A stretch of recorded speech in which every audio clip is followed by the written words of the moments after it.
Testing, testing, testing. Now does it work?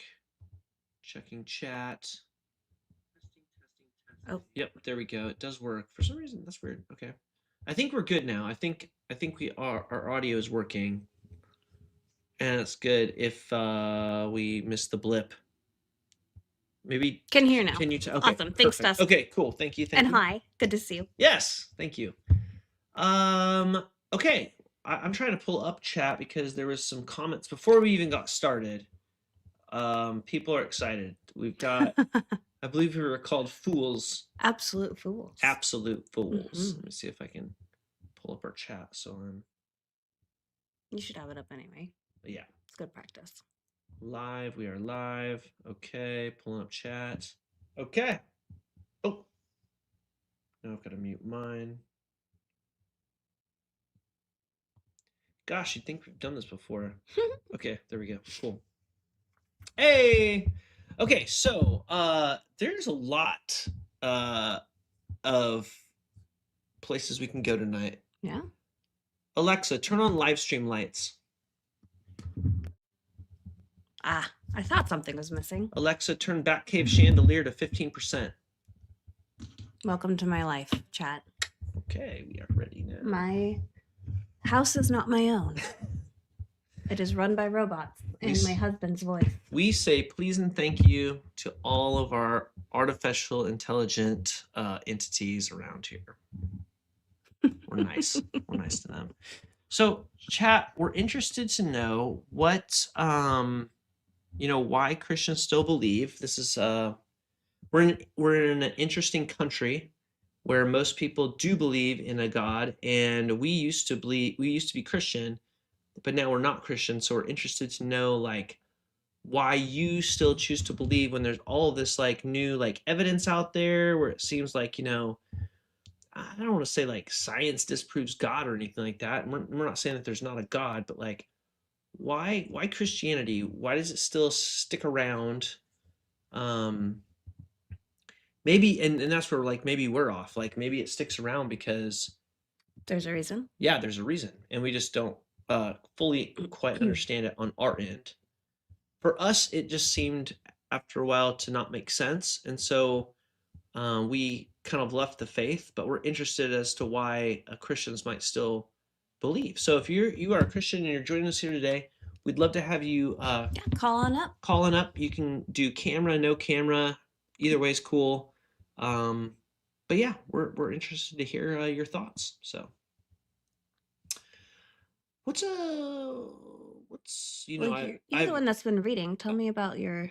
Yeah, I've been reading Josephus, like just like straight up like the Antiquities, which I didn't think I was going. I thought I was going to skip right through the first half of it because the first half of Josephus's Antiquities is like a recounting of the Old Testament. So it's literally like there's nothing really new that I thought, honestly. I went in thinking there would be nothing new and that it would just be a whole re-storytelling, which is basically what it is.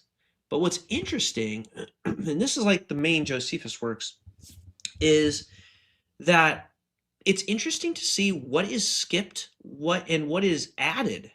So there was from the Bible, from the Old Testament, or it was. But like, Hebrew. What does it parallel? So it literally just goes through the Tanakh. Okay. From the beginning of the Jewish, Bible to the end, and then what it does is it picks up there, and it goes into like the period of like the Maccabees and things like that.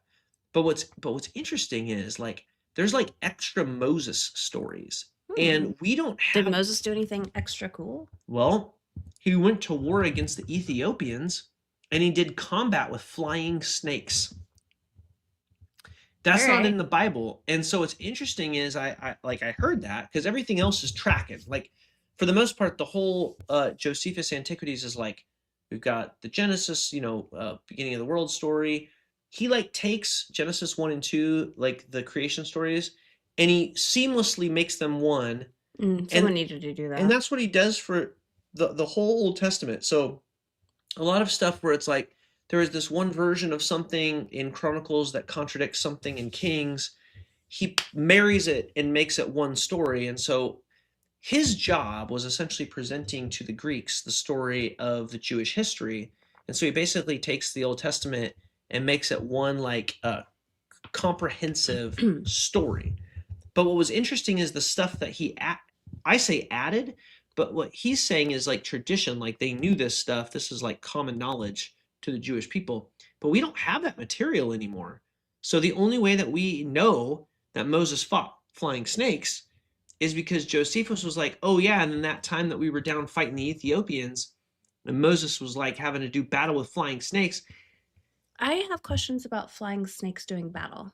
Well, it's Does it interesting. describe it? It's interesting, yes. He fights the flying snakes not with like swords or bows and arrows like you would think. No, he fights the Ethiopians with flying snakes.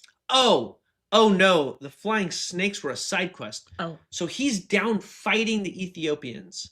And as an Egyptian, right? He's on the Egyptian side at this point, and he's down there fighting the Ethiopians.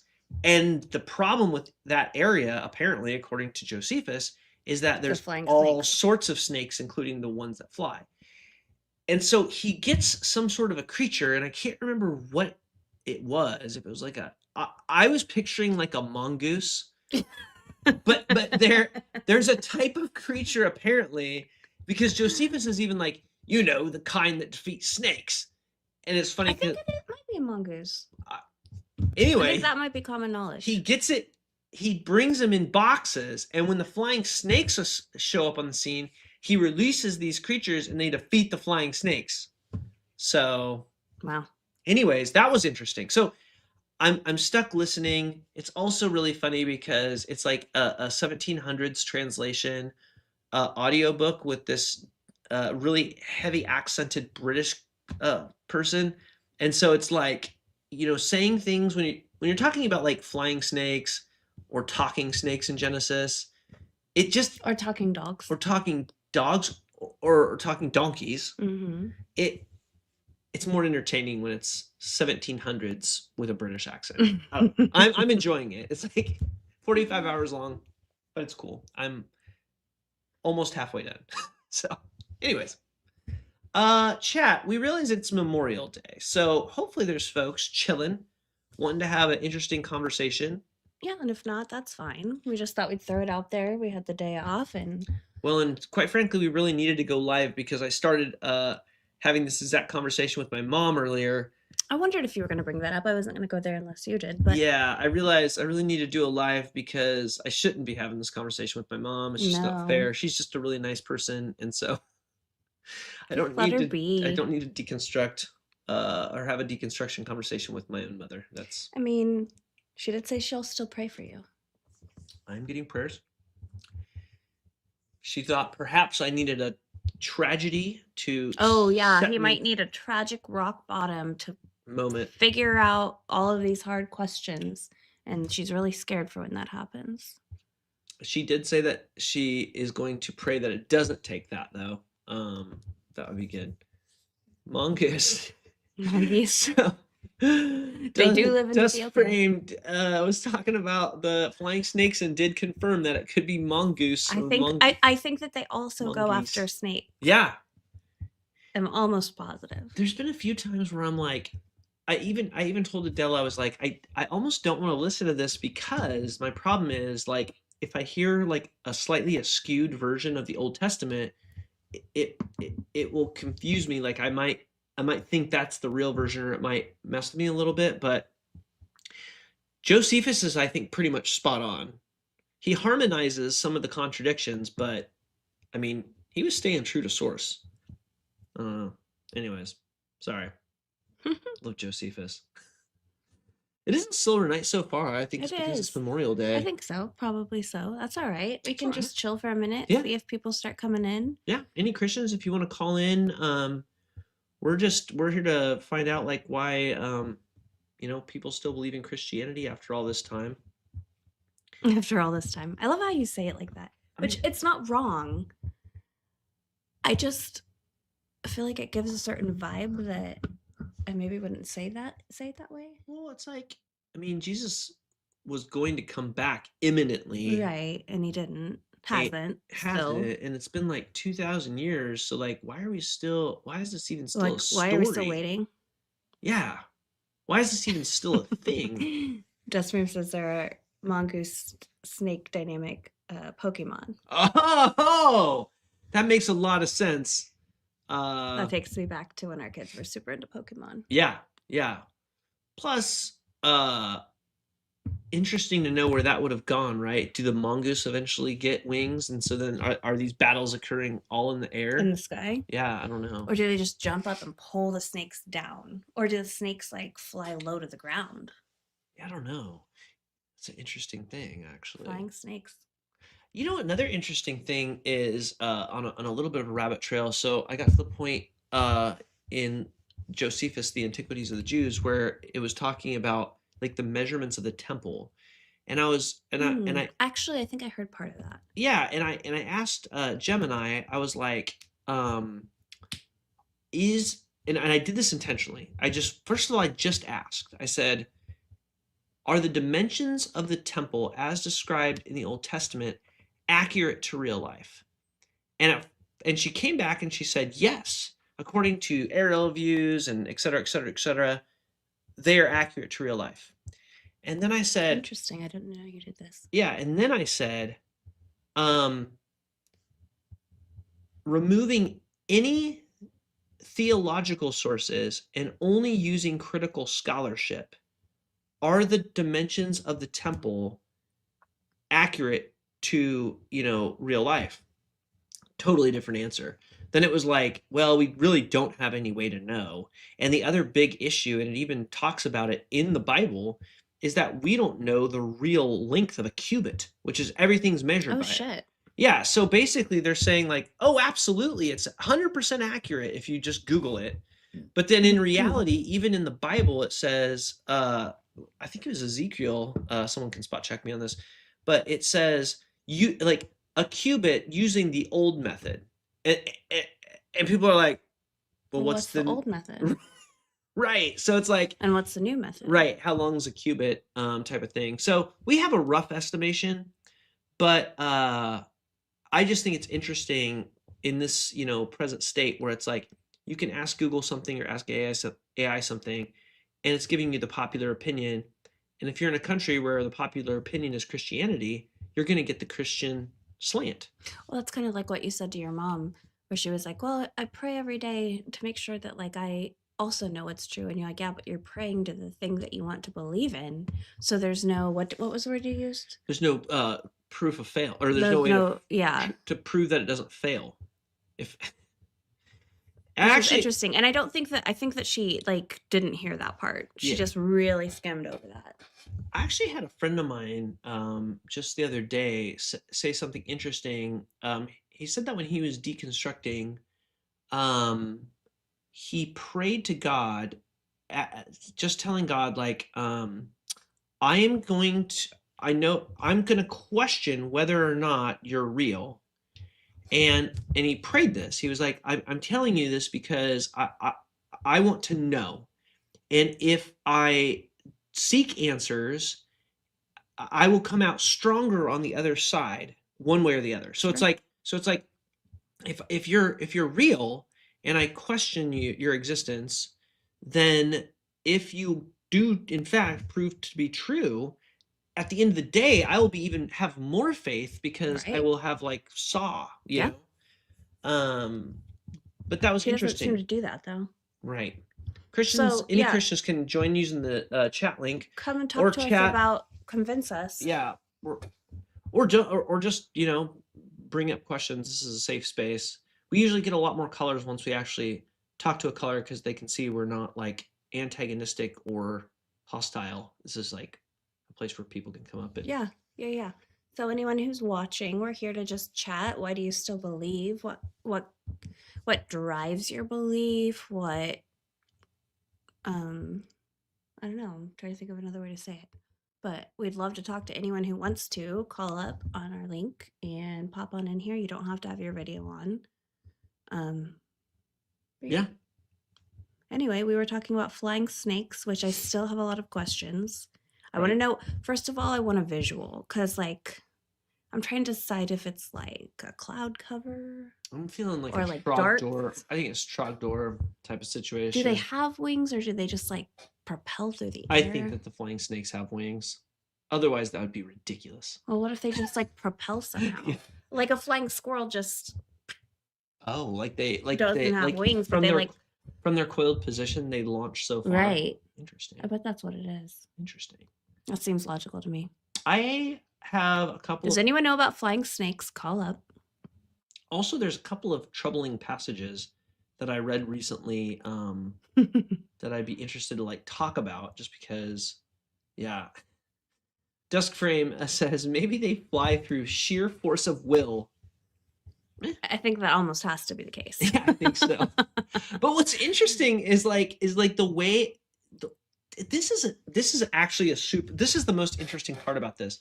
I haven't really gotten into like the source material as much. Like, I mean, when you hear like, Tacitus said this and Herodotus said that and Pliny the Elder and all these different like ancient historians, and you read the section that they reference. So it's like, Tacitus said this about the Christians, and then you're like, oh, and then you read that, oh, that's what he said. Interesting. But you never really read all of Tacitus up to that, and then you read Tacitus past that. What's been really interesting to me about this is that when you just read Josephus from like the beginning, because I'm going to get to book 14, I believe, is where he talks about Jesus, where you're like, read. But the way that he talks about things so matter-of-factly, like, and then, blah, blah, blah, blah, and there were snakes of all kinds. That was the worst part about walking through Ethiopia is the snakes, but not just the regular ones. They also had, of course, the flying kind. And then et cetera, et cetera. And then he'll be talking about something and then he'll just like reference Hercules. Like Hercules was just like real. Like, oh, and of course everyone knows. And he'll even say things like, and we call it this, but the Greeks know it by that. Like, just so when you have these ancient sources, just because someone says, oh, this was a reliable source because we found these cities and they in fact were where this person said they were.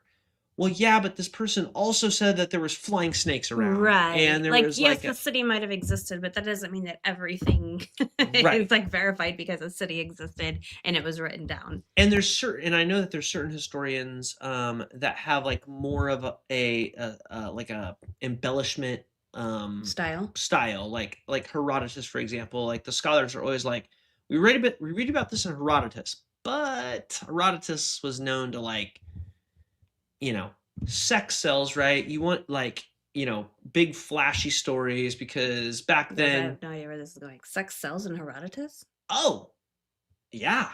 And like anything, what I'm saying is, yeah, like if you're an ancient, like Homer, for example, do we think that there were dudes that got inside of a horse, went inside of a city, and Achilles, a demigod, like did battle, and the whole freaking Trojan War in like the Iliad, the people popped out of the horse, right, and all this sort of stuff happened?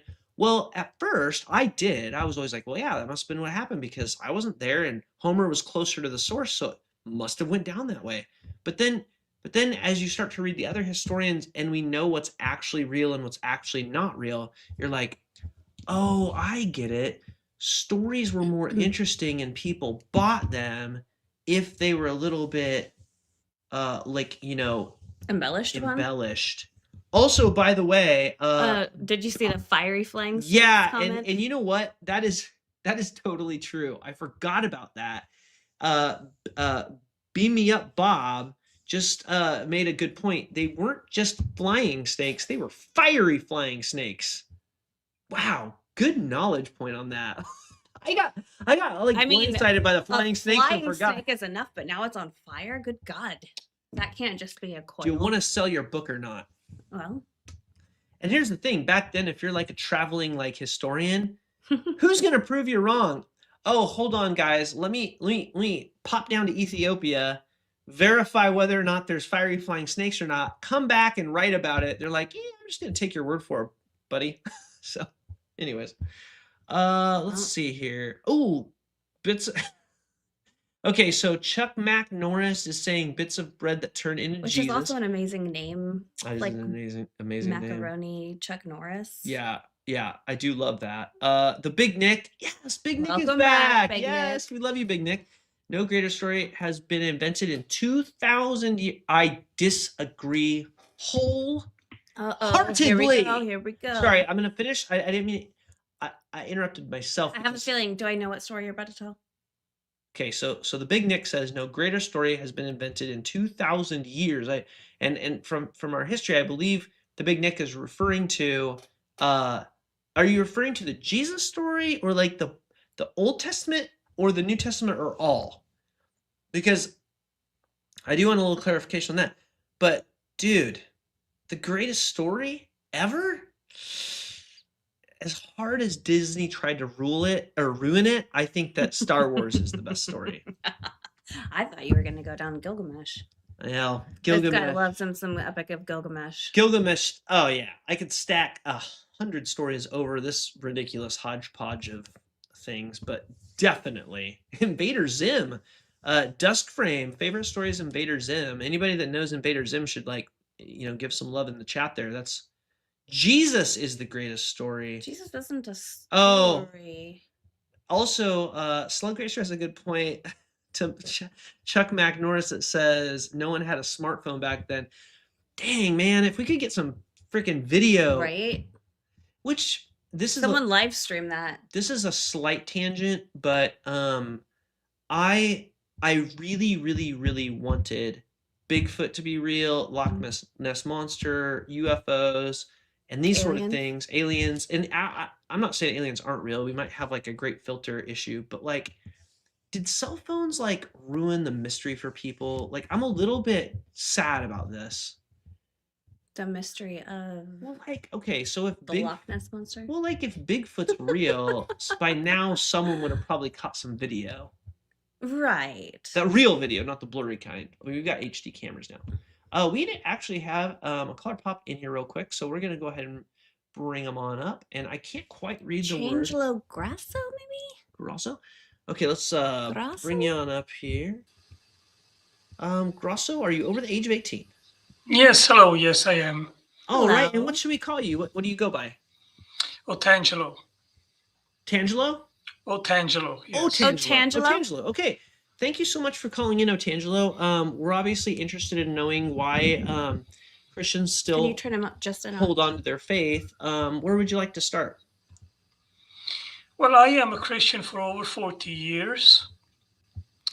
And I think that my position today still stands because I think that Christianity is the best explanation for our existence, basically. Okay. So out of the different like religions out there, you think that the Christian version is like the most like plausible? Yes, that's correct. What do you think makes the Christian version the most plausible? I think that Jesus Christ, as he is described in the New Testament, the Gospels, they convince me. And I think there is also outside the Bible evidence which corroborates the Gospels. Outside corroborating the Gospels. So you're talking about like the first, from 0 to 100 CE, the outside extra biblical sources corroborate the Gospels? Well, I am a scholar and I am a synchronologist, and I study. Did you say a synchronologist? No, a synchronologist. Oh, what is that? This comes from the name Sindon, which is translated to English shroud, and it is related to the Shroud of Turin. Like the Shroud of Turin? Yes, correct. There's a whole field of study to the Shroud of Turin? Yes, I have written 2 books on this topic. What are the books? You can check my name on Amazon. Otangelo? Yes. Otangelo Grasso. Oh wow, dude, that's awesome! Congratulations, actually, that's awesome that you've written books. Yes, I'm not written books only on the Shroud, but also on origins in general, about cosmology, astronomy, biophysics, origin of life, evolution, So Holy you'll see cow! over. How Yeah, many you'll see books have over. you written total? Yeah, it's I think over 15 titles. I just That's published a awesome. book these days now about the origin of Wow. life. Wow. So are you like a so are you a young Earth believer or an old Earth believer? Like, what's your thoughts on that? Just to kind of get a baseline where we're at here.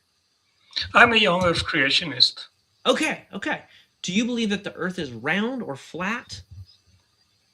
Well, I don't really know why you ask this question Oh, it usually goes hand in because hand with like young Earthers. They a lot of them because are it flat has Earthers. really a negative connotation, and Why?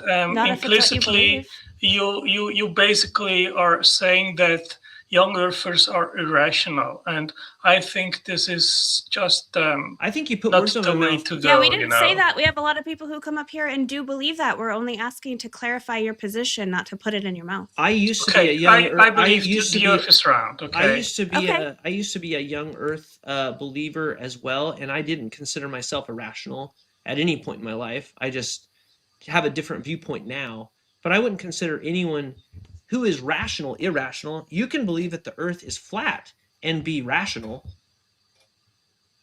I don't think so Why? because of the evidence. Okay. Oh, well, that okay. What about the All right. evidence of okay? Actually, You take this. I'm interested in this. Like, okay, so a couple of things. So, okay, so we believe that the Earth is young, And round. that it is round. You believe that the Shroud of Turin is authentic, I assume. And is that true that you believe that the Shroud of Turin is authentic? Yes. Okay. And you believe that the extra biblical sources prove that the Bible is the Gospels, particularly you said, so that one 0 to 100 years or whatever is it backs up the authenticity of the Gospels. Yes, I believe that the evidence on the shroud is physical evidence which corroborates the Gospels. That's correct. So, how like you are clearly learned and well read, obviously. How do you get past the inconsistencies in the Gospels? Like, you know what I mean? Like, you know where I'm going with this. Like, how do you get past that? Like, was there one person at the tomb? Was it an angel? Was it a man? Was the stone rolled away? Was it not? Like, how do you? I'm just curious how you get past that personally. Well, I think that we are seeing here eyewitness accounts. And in case if all the four Gospels would say exactly 100% the same, then obviously this would mean that a Gospel was copied from the other. But if you have eyewitnesses, then it is normal that someone sees things from maybe a little bit different perspective, and then it can appear that there are contradictions. Interesting. Okay, actually, I'm going to give you that one. Let's pretend like there's 4 different people that wrote the Gospels. Let's call them by the names. I'm actually interested. Do you think that like Matthew wrote Matthew, Mark wrote Mark, Luke wrote Luke, or do you think that those were names like assigned to the books? I'm just curious from your like scholarly perspective. I don't think that scholars have a certain answer to that question, but what I certainly believe is that the authors, they had direct access to the apostles. Okay. So do you think that the authors also had any sort of like direction from God, or were they just like freelancing it? Well, the Bible says that it is inspired by the Holy Spirit, so I believe that God inspired them. What do you mean by inspired? Like, how much direction? Is it kind of like I woke up in the morning and I was like, you know what? I really need a freaking Starbucks. And I feel like God's telling me, get a Starbucks. So I go to Starbucks and I get a, what's the oatmeal one that I like? Oat milk. The oat milk. Shaken espresso. Yeah. But God didn't tell me which thing at Starbucks to get. He just said, go to Starbucks. I'm just wondering, like, how much hand do you think that God actually had on the authorship? Was it like, dudes, say it how you saw it. It doesn't matter. Or do you think that God actually said, no, make sure that this is what you say Jesus said? Yeah, that's a good question. And to be honest with you, I don't have a very clear answer to your question. Yeah, because you know where I'm going with this, right? If they all disagree in major details, like, did Judas hang himself or did Judas like run into a field and his guts burst out? Those are clearly two different ways that the main antagonist of the New Testament dies. Like the villain of the story, the Joker, right? Like in Batman and the Joker, Batman kills Joker. But there's two different ways the Joker dies. Both of them can't be true. So like, how do you get past something like that? Like, or you can just say, you know what? God just said, go to Starbucks. Matthew, you tell the Joker story how you want. Acts, you tell the Joker story how you want. Like, what are your thoughts on that? Yes, as I said, I think that the authors of the Gospels, they did just write down from their perspective as they remembered or as they heard from the apostles how the things went. And I think there is a certain range of inconsistencies which are, I would say, tolerable. And I've written a book which is called Confirming Yeshua, which is about the historicity of Jesus. And there I go Which is more also into my name, by the way. Josh. Josh, okay. Yeah, so... Thank you for the book. I appreciate it.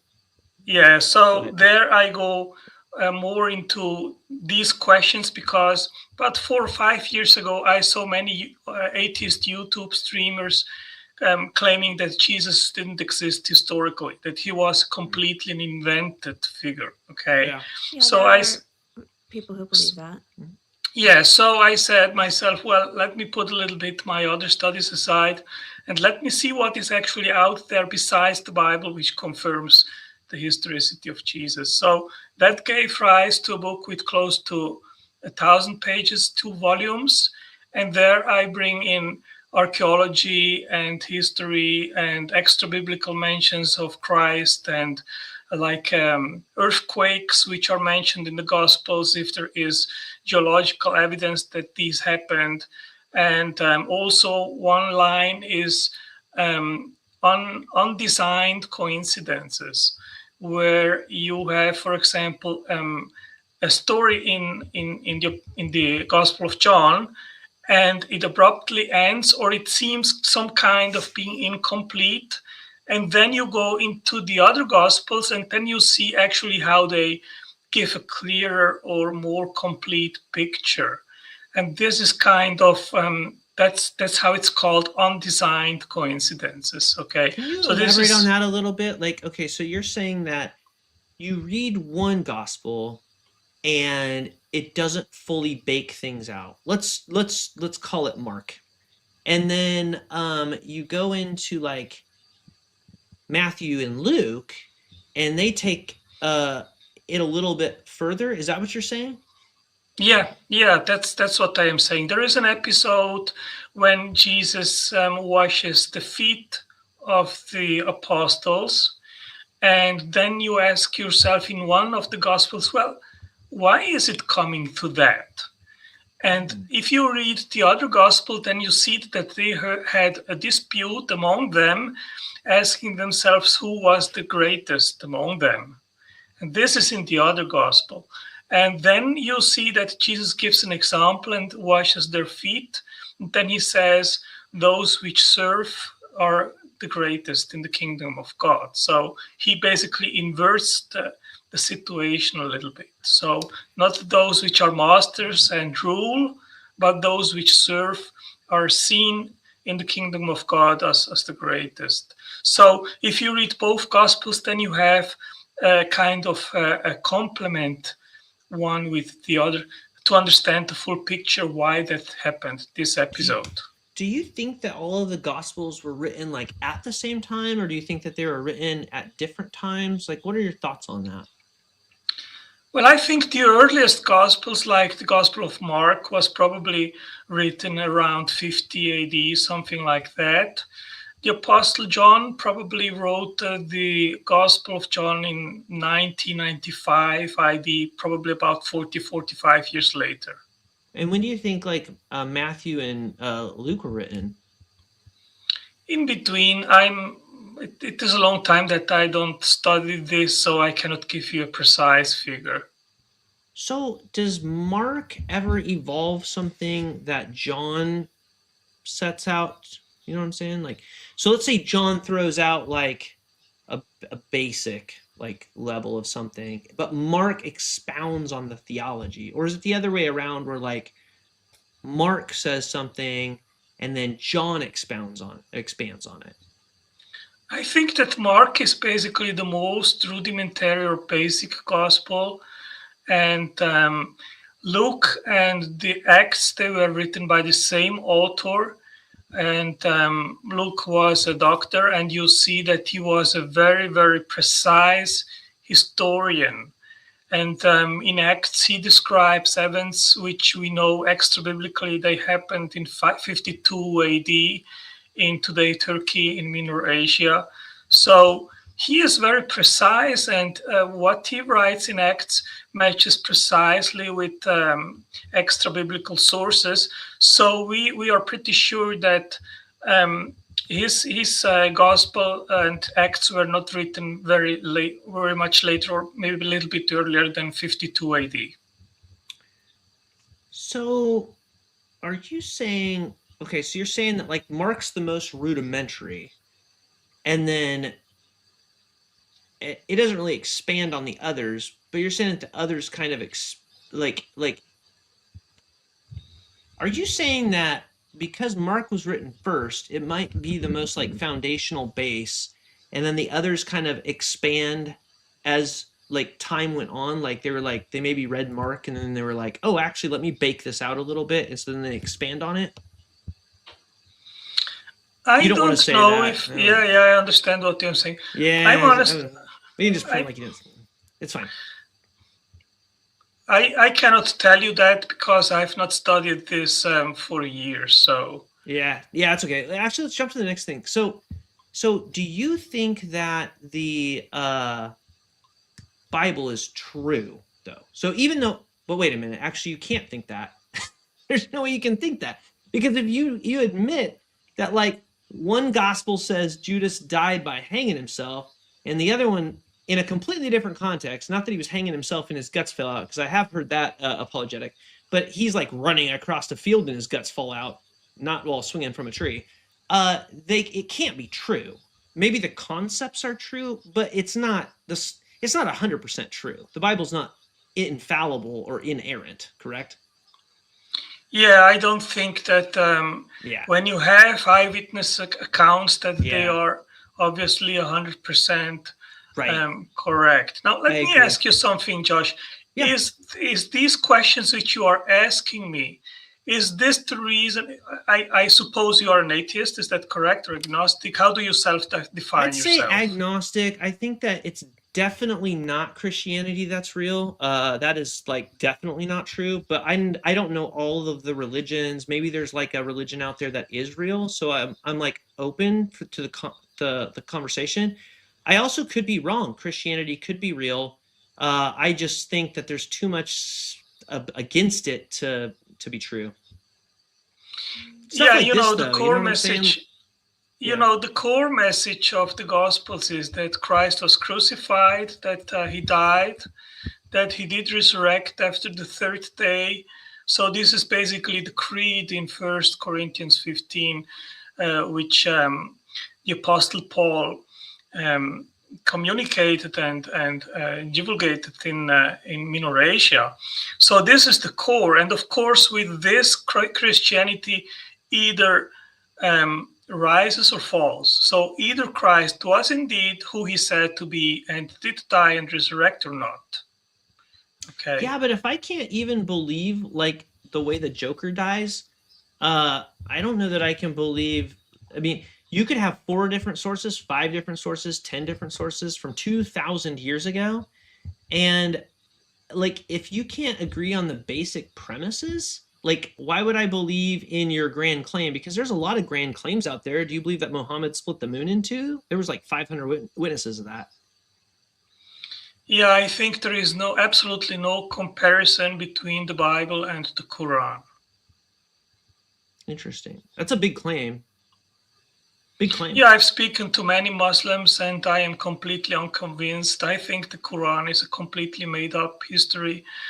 And I think that, as I told you, for me, the core issue here is if Christ is indeed who he said to be, the Son of God, who did incarnate, that he came to pay for our sins on the cross, and that he did resurrect. And if this is true, then Christianity is true. And as I told you, I am someone which studies the Shroud of Turin, and I think that the Shroud is providing us empirical evidence which corroborates the Gospels. You're probably right. I don't know much about the Shroud, honestly.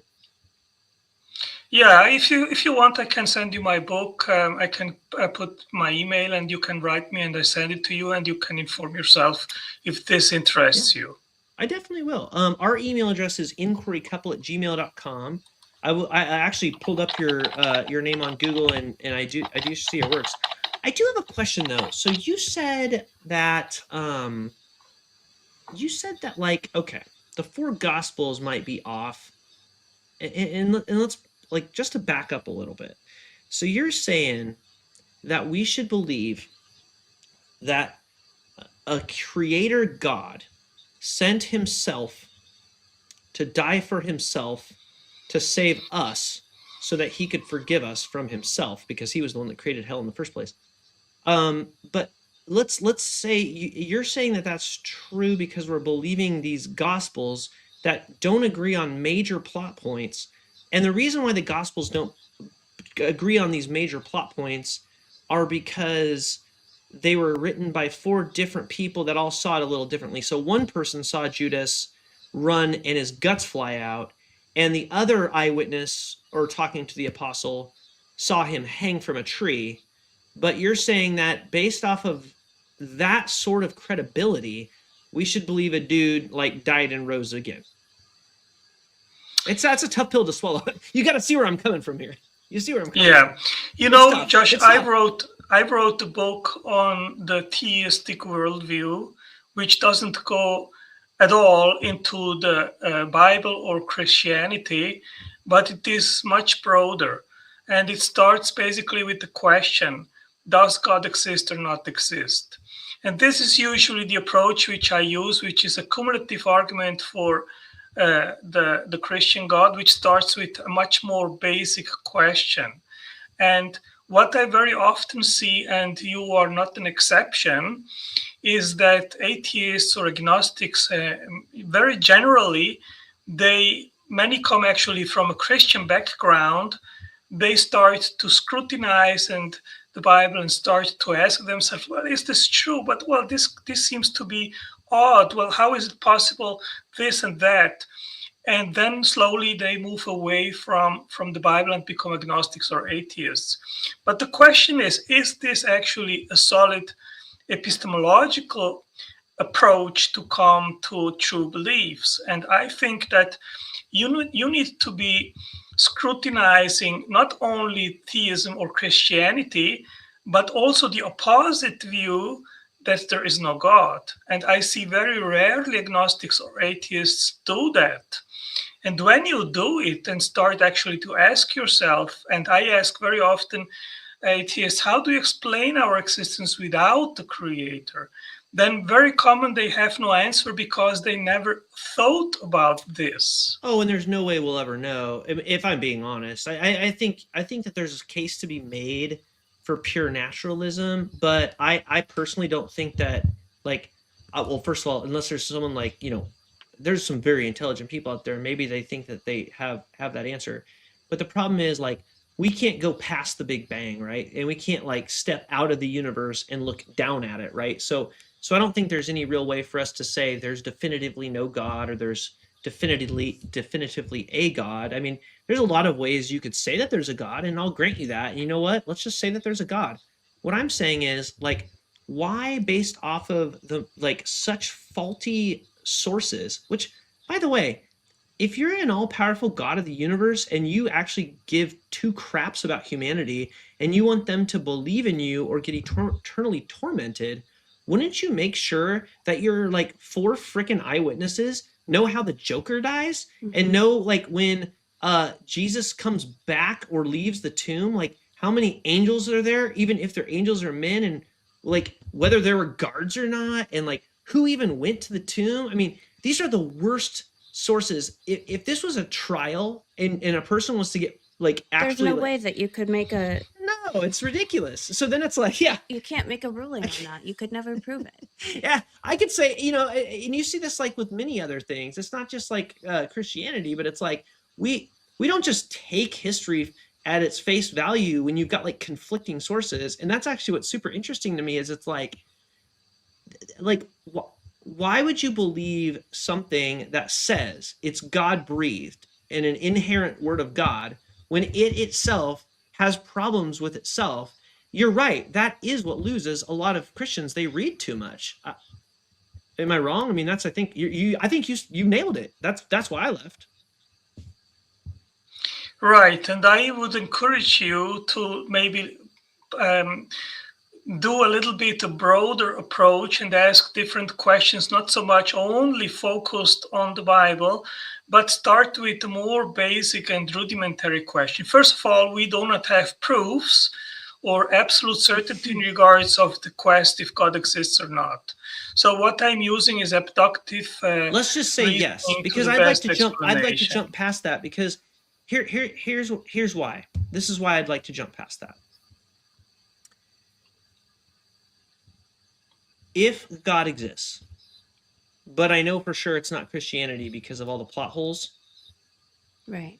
Is it Hinduism? Let's ask that question. Is it is it Mani? Is it Islam? Is it? So then what we got to do is we've already proved Christianity is not real. I mean, we can agree to that. So now we've got to start going to the other religions and figure out which one of those other religions are real. And that's kind of where I'm at, is like, I know Christianity is not real, and there might be a God, and let's say that there is, because here's the bottom line. If I look at every single religion and none of them prove to be like hold water and worth my time, then I can say there might be a God, but nobody on earth knows, or we haven't figured it out yet. So maybe, a million years from now, when we travel to another planet in another galaxy, those life forms will have known the real God, because maybe that God really only cared about that planet and not Earth. And we'll be like, oh, dang it. That God just didn't care about us. No wonder we couldn't figure it out. We were making stuff up about a snake in a garden and like eating a fruit or not. And now we're all damned to hell. And then they're like, no, dude, nobody goes to hell. You guys don't even actually have a soul. We're the real people. Like, you know what I mean? Like, I think we're past the Christianity at this point, and we're kind of moving on to other religions based off of the fact that the book is so full of holes. If you can't believe like the main plot line, how can you even believe in that, like, Jesus is like coming back from the dead type of stuff? You know what I'm saying? Yeah, I would definitely encourage you, Josh, to read my book about the Shroud of Turin. Okay, but I'm sorry, Otangelo. I'm not going to let you move past. You're taking his question and then you're saying, go read my book about this. Can you actually engage in the dialogue? I will please? subscribe to your Patreon. We have said that we look up your books, and we will. We are readers. But he asked you a very specific question, and you said, go read this book. Tell us a refute. Let's pretend like the audience isn't going to go read your book. Give us your best case. Yeah. So the thing is, you have basically two ways. If you are a seeker and you want to know the truth, and you permit yourself the evidence to lead wherever it is, and you put your bias aside as much as possible, and you maybe move a little bit away from what you think, well, this seems to be inconsistent and so forth, and look, well, but what else is there that is actually consistent, that can actually point to a direction where Christianity can be true and give it a fair chance this eventually to happen, that you can again convince yourself. I have 2 points to make. One, I'm not trying to specifically prove Christianity is true. I'm trying to find out what is true. Right. If I'm running Of towards a all goal, of the things, not just Christianity, I'm not going to try to prescribe to a thing and then be like, okay, how do I convince myself that this is the right one? that sounds Because biased. then Yeah. you already have a skew. You already have a slant. Like, I'm not going to try to go and say, okay, why is this the best recipe for pork chops? Like, you can't go in and say, I need to prove that this is real. That's not what we're doing. So no, we're not doing that. Secondly, there was another point to that. I mean, that was what I was thinking. I don't know. Yeah, no. I think that was the biggest point. Yeah. Oh, I think we are all truth seekers. You are not interested to deceive yourself, and so neither I, right? So we want to know what actually is true. But the thing is that we are complex thinking beings, and we are not only moved by reason, we are also moved by emotions, by will, by what we give preference, and so forth. And so, if you have so you're saying, like, if you feel a certain way, like I feel like Christianity is true, then what I should go is seek out to prove it to be true on my reason side. So if I feel like Islam is my thing, and I just feel like it's calling me, then what I should do is go prove that the Quran is true so that I can believe in it. Because I'm trying to figure out which one is not Christianity, but I feel like Islam is the move. You know, I am not a psychoanalyst to analyze and to scrutinize the motivations of other people, but what we can say generally is that we are all some sort of bias towards a direction, and I think there are people which genuinely prefer to live autonomously to God, and there are people which are seekers. They want God to exist, and they seek to see if God exists and if the God hypothesis is true. So, of course, if you make all your efforts towards that worldview where you live autonomously to God, then you can construct that and live based on this preference. Of course, what I said before is that we also don't want to deceive ourselves. So the right thing, of course, would be put all your emotions aside, just think carefully. I thought you were saying we should not just use reason and we should use our emotions. No, I would say that we should work on ourselves to be as unbiased as possible. But you were also just saying, like, if you think, you're basically saying the exact, chat can tell me if I'm like off here, but literally the way that Adele answered your question was because you were saying to actually approach it as if it's true, which is a bias. Right. I would say that put a little bit aside. Fair, this was the second point I wanted to make, and I apologize for interrupting. I just wanted to get it in because it's relevant. The second point I was going to make is that we did have the belief that my Catholic faith and his Protestant faith were true. Right. But we did keep asking the questions not to prove our own bias, which is how we studied our ways out of the faith. Right. You know, I wasn't actually even setting out to disprove it. You know, I see the biggest resistance by people who have exactly your background, which I have been Catholics. Because we studied too much? Dang it. Guys, don't read your Bible. Stop reading it if you're a Christian. What is it that Justin always says? Seminary is a cemetery for believers. They call seminary cemetery. Yeah. Well, Josh, I started to read the Bible when I was 15, and I converted from Catholicism to evangelicalism with 18. And my focus has always been to seek dialogue with people which had other faiths. And over time, I was confronted with many atheists coming up with arguments about evolution and all these sort of things. And I had to educate myself and to try to find answers in regards of all these issues, like where does biodiversity come from? How is an organism built? How did life start? Actually, I do have a question because it was fascinating to me when I learned that all all marsupials are on Australia except for possums because of like, they can travel on ships and stuff. Isn't that interesting that like the island continent of Australia has all of the non-placental mammals? So like your kangaroos and your animals that have the pouches, even like all the little ones even. Like isn't that interesting? So you believe that God just plopped all the pouch animals on Australia because it seemed fun, or do you believe? I mean, that can be the only way that you can describe that if you don't believe in evolution, right? Well, one has to be a little bit more nuanced when it comes to evolution, because evolution can have different meanings. For example, there are small changes, microevolution, and Right. the We all went to organisms. yeah. Go And ahead. Sorry. organisms that they need actually to be able to adapt to the environment, and this is actually even life essential.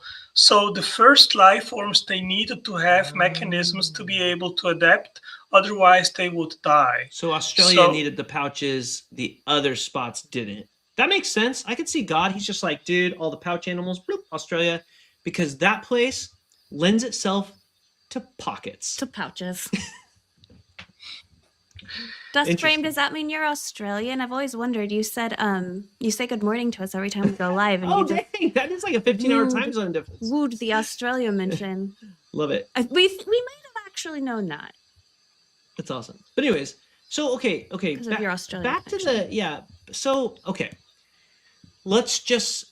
So how much of the Bible then do you think is true? If the Gospels, because you brought up Gospels in the very beginning, if the Gospels can't get the plot line straight and like major components of the story, if they are all different, other than the resurrection and death, how much if you were to throw a percentage on it, and we don't have to be scientific, right? We can say like 10%, we can say 90%.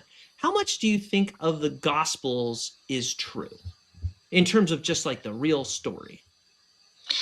I have actually never asked myself this question, so I cannot tell you it's 80%, 90%, 99%. Can you just whatever. Guess? Like you haven't thought about that in your whole career? Like how much of this book that I'm betting my eternal life on do I think is true? You just kind of like, that seems kind of important. I could see how you could just be like, nah, you know what? I'm just gonna run off this cliff. Well, maybe my approach has been a little bit different than yours, because I have investigated things from maybe a little bit more broad, in a more broad way. So you think that the Gospels don't really matter as much? No, I think the Gospels, they are fundamental. I think that Christ incarnate and showing us the Father and who God is absolutely fundamental. There is no religion in the world that comes close to the concepts which are given in the Bible and in the New Testament. It's unique. The claims that there are parallels with Osiris or so, this, when you look that closer, that's simply not true. So it is a very unique story. And so do you think 50% is true? No, Josh, for me, the essence is that I believe that Christ was indeed crucified, that he did indeed resurrect, that he came to pay for our sins, and that we believe in him, then we will have eternal life and we become children of God. This is that's the like essence. 5%. That's like 5%. So I'll lend you 5% of it's probably true. No, for me, if this is true, then Christianity is true. But why do you believe false, that 5% when the 95% is false? Why would you believe a book that's 95% false? Well, you're saying, but this 5% is true. It's like the Book of Mormon. Do you believe that the Book of Mormon's true if I can show you that 5% of the Book of Mormon's true? No, I don't believe in the Book of Mormons. Is it because of the 95% that you don't agree with? It's like, I don't believe in the Bible, but you haven't made a contradictory, like, it's the same exact argument. Well, as I said, for me, the core issue of the New Testament is really the creed. Christ is God incarnate, which came to pay on the cross for our sins. So you like that 5%, because you like that 5%, it doesn't matter if none of the other details line up. Well, And they aren't even details. There's I don't fundamental say truths. that it doesn't matter. What I am saying is that if you go actually studying the Bible, the New Testament, also in the Greek, the meanings of the words, why are these eventual differences in the Gospels and so forth, then I think it is possible to don't go accommodate it. Septuagint. Don't go. We all know that the authors of the New Testament screwed up immensely, especially with Matthew, because all of them were just using the Septuagint because they couldn't actually read biblical Hebrew. We can go into that fun stuff, but I don't think it's. I think that's just digging your hole deeper. There's times where Jesus misquotes the actual the Hebrew Bible because he, as in the author that wrote the Jesus narrative, spoke Greek, is using the Greek Septuagint to write what Jesus thinks about the Old Testament. That's why in I think it's Matthew, he rides 2 donkeys because the author doesn't know that it was the colt, the foal of a donkey, not donkey. It was just he didn't know. He just didn't. It was the Greek translation of Zechariah, I believe, which is why you got Jesus double donking it. When in the other Gospels, I was going to say the other donkels, the other Gospels, he's only riding 1 donkey. So to your point, you love that Corinthians creed, and you love that Jesus died and he came back from the dead. It doesn't matter whether there was 1 guy there, 2 guys there, 1 angel coming down from the sky, 2 angels standing on top of a stone, the stone rolled away or the stone not rolled away. You don't care whether Judas died with his guts coming out or hanging from a tree, but darn it, you like Corinthians and it makes you feel good. And so that 5% of the New Testament makes you believe, regardless of whether or not there's 5% of the Book of Mormon that's true, 5% of the Quran that's true. There's got to be partial truth to all of these books. There's historical things that happened. That doesn't mean that the I have actually written part of the stories are automatically true just because there are historical things. Jesus may have been a historical person. I don't necessarily subscribe to mythicism. I think that Jesus could have been real, and I think he could have been killed. I think it's highly likely that he was crucified. Now, the resurrection, I need a little more proof for. People were crucified all the time back then. Well, it's sort of people don't resurrect from the dead all the time. Yeah, it's like when Homer wrote the Odyssey, there's probably like 5% of the Odyssey is true. There might have been a Telemachus. Odysseus might have done this and that. I don't necessarily think that they got caught by a witch and all of the sailors got turned into pigs. Now, maybe there's sirens out there in the ocean that can tempt sailors in, but I doubt it. You know what I'm saying? It's like, I mean, I've seen Oh Brother, Where Art Thou? That's a big shout out there. But you see what we're saying? It's like you're kind of. It sounds like you're trying to just make it be true because you want it to be true. Well, I have actually written an article on precisely these issues around the resurrection. 2 angels, 1 angel. Did he sit? Was he inside the tomb? Was he outside? And so forth. If you like, I can send it to you. Why don't you just explain it to me? I have hundreds of hours of YouTube content that you can actually I'll send to you, and you can watch the hundreds of hours, and you can understand my point. Or we can talk about it because that's why you came up. Or we can go to the next caller.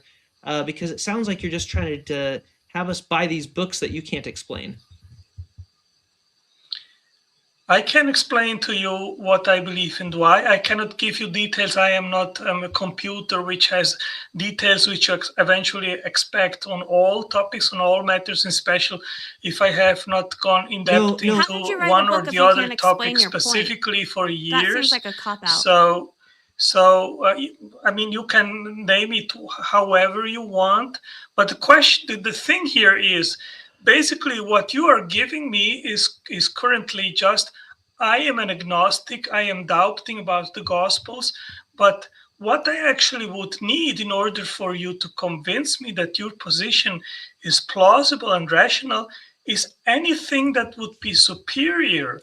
And so far, I've not seen anything in this regard from you besides just being skeptic in regards of the Gospels and the details which are in the Gospels and surrounding the resurrection. I disagree. I don't need to replace a false god with something else.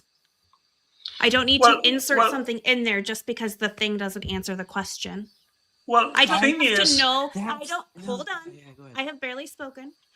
I don't have to know exactly how the universe was created and came to be here to know that it was not the Christian God. And I don't have to have a replacement for that to say this has been disproven to me. That is false. Plain and simple. It's a pretty weak argument. Yeah. Well, I respectfully disagree with your approach. Well, prove me wrong. What do you disagree with? You haven't explained anything except that for some reason you think that it is God, but not these other books that also have faults, but your book has faults. And I have actually heard a lot from the chat that you tend to just talk in circles and that you've gotten banned from a lot of other live streams, and you're not banned from ours. No, you're not banned. However, I think I see the point that you're not making one.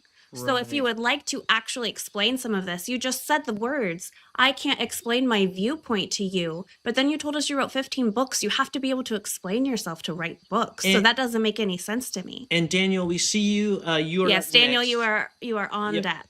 Yep.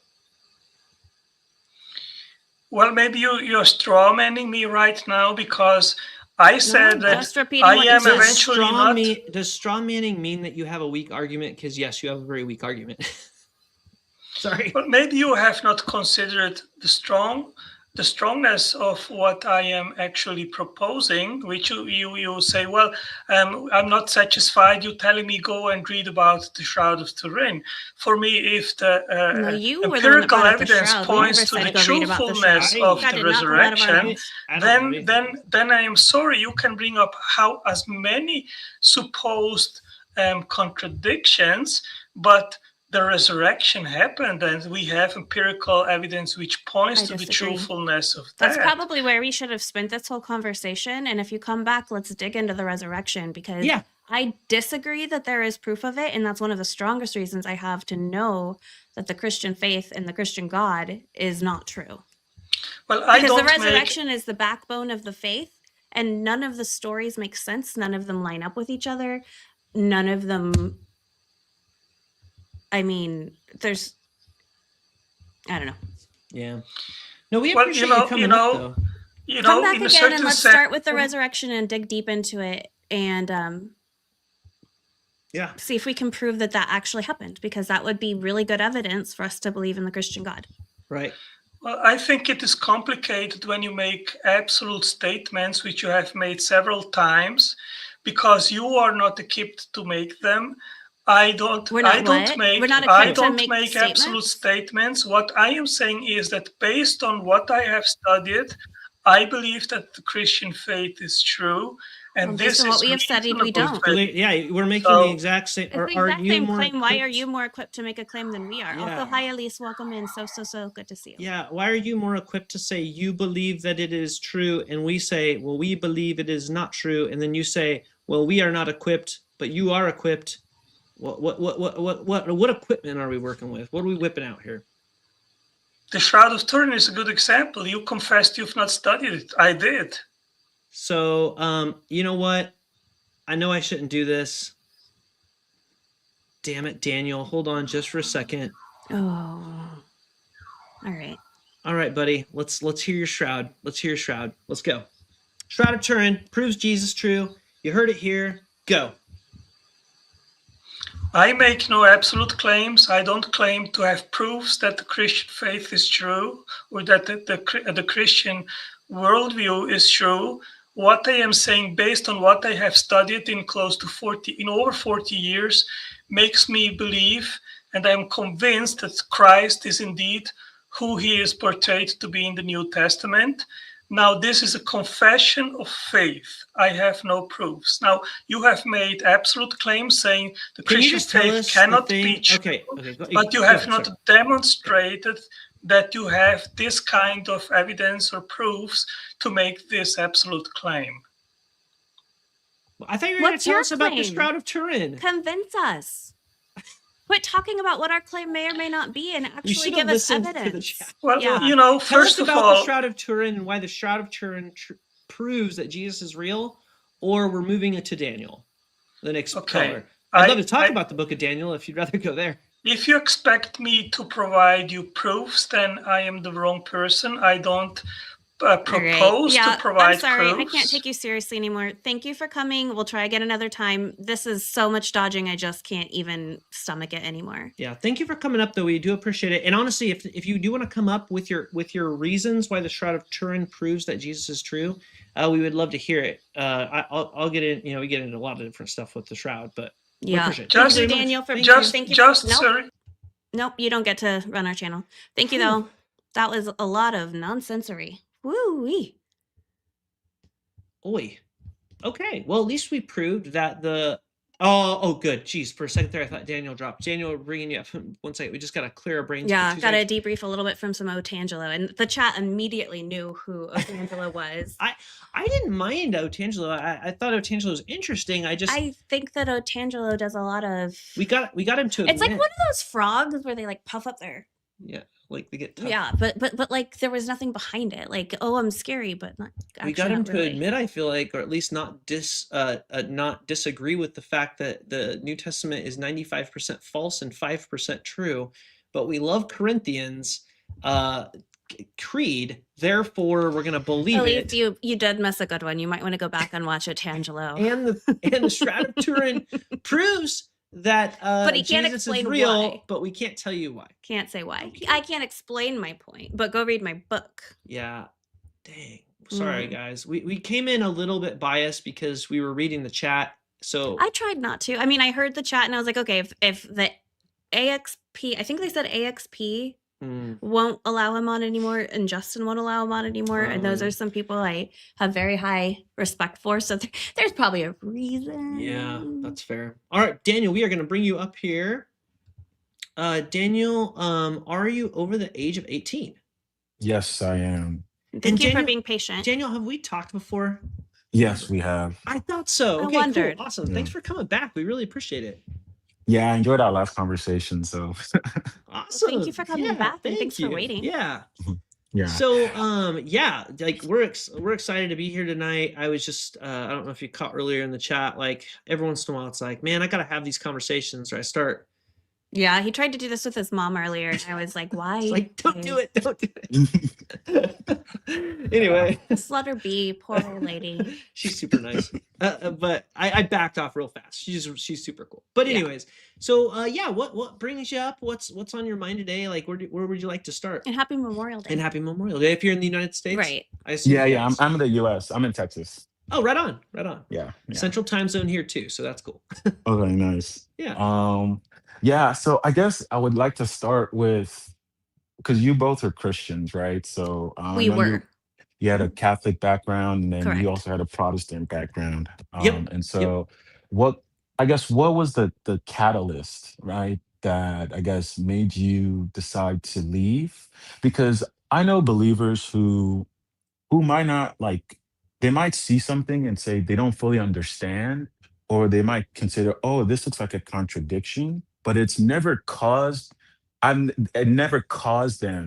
to leave. Now there could be a lot of reasons for that, but you guys saw some of these, I guess, quote unquote contradictions, or you don't believe that the Christian God is the true God, and you started to see some things in the Bible or in history, and you decided to leave. And so I just wanted to know, like, what was the catalyst for that?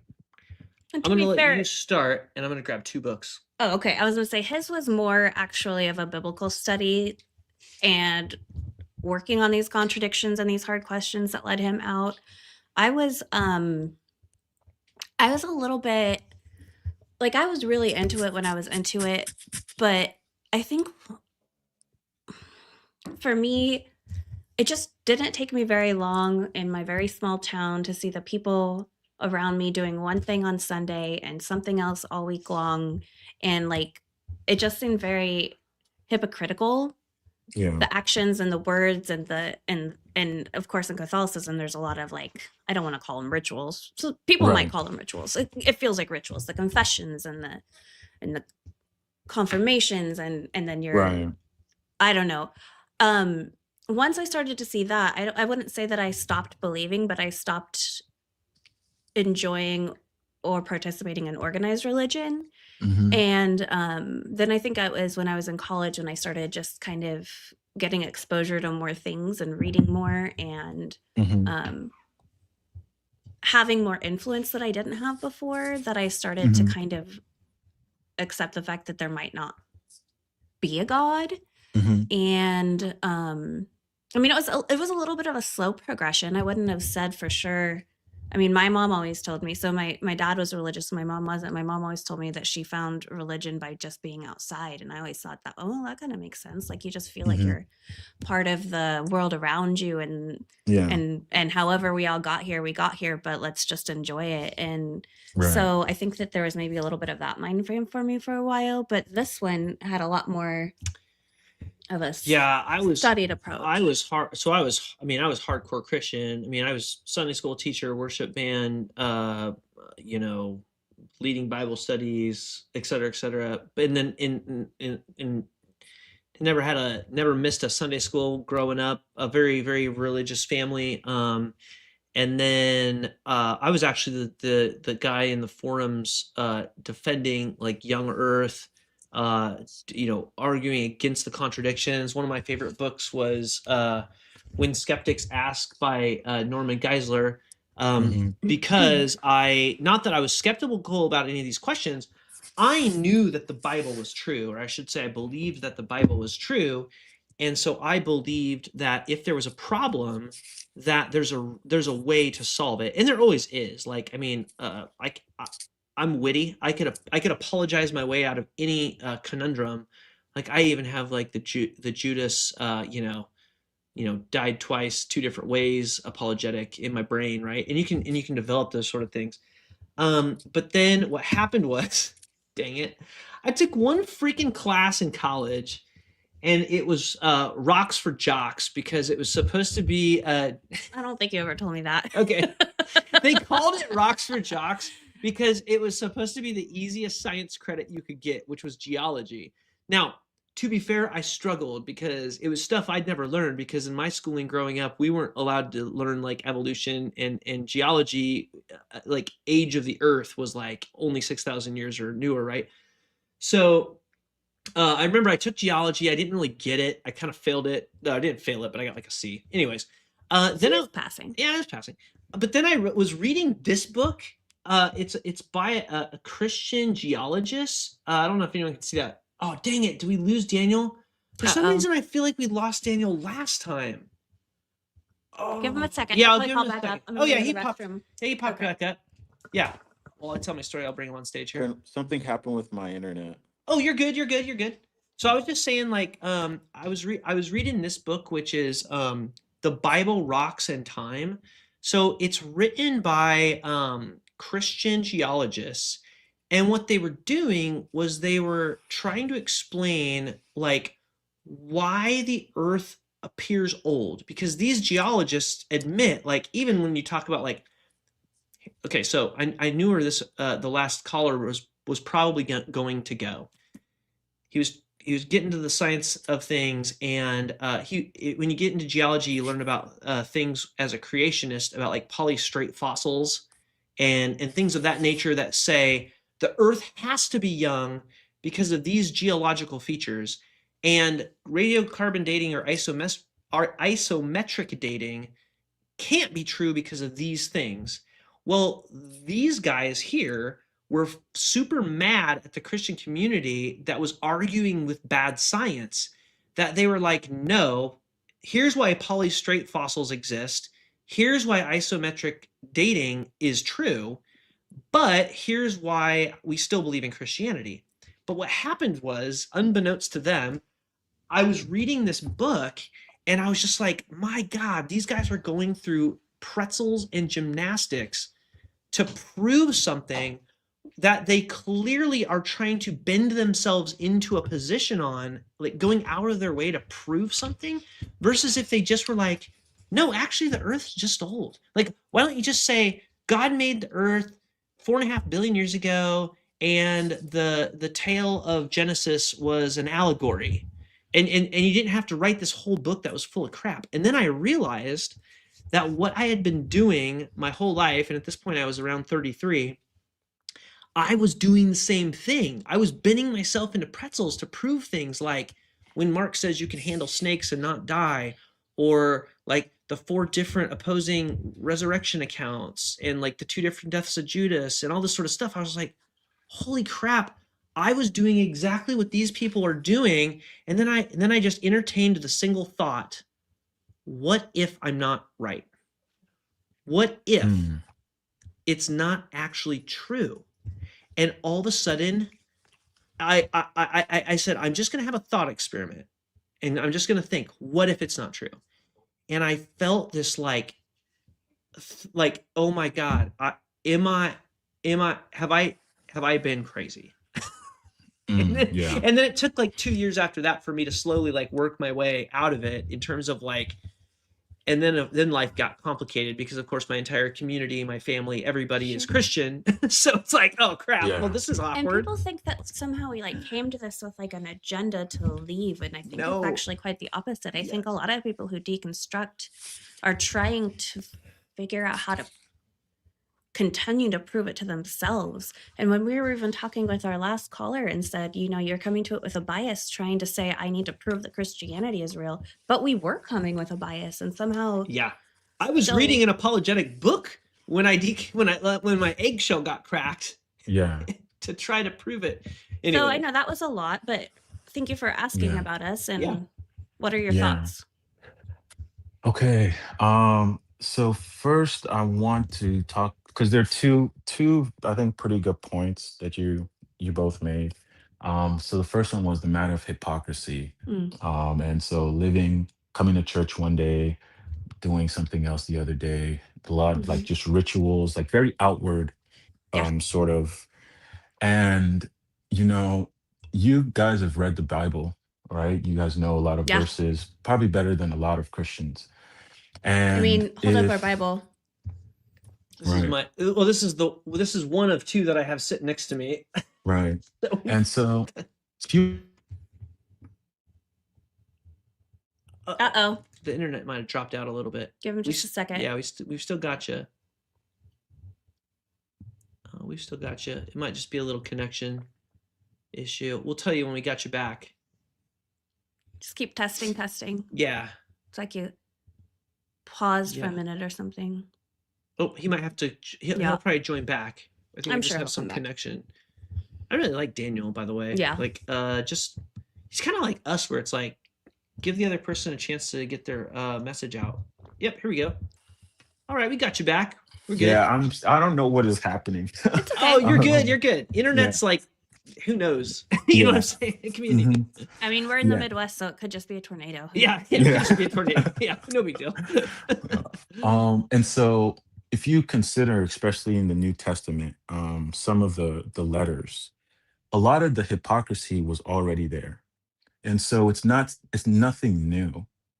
Paul wrote about it, Peter wrote about it, John wrote about it.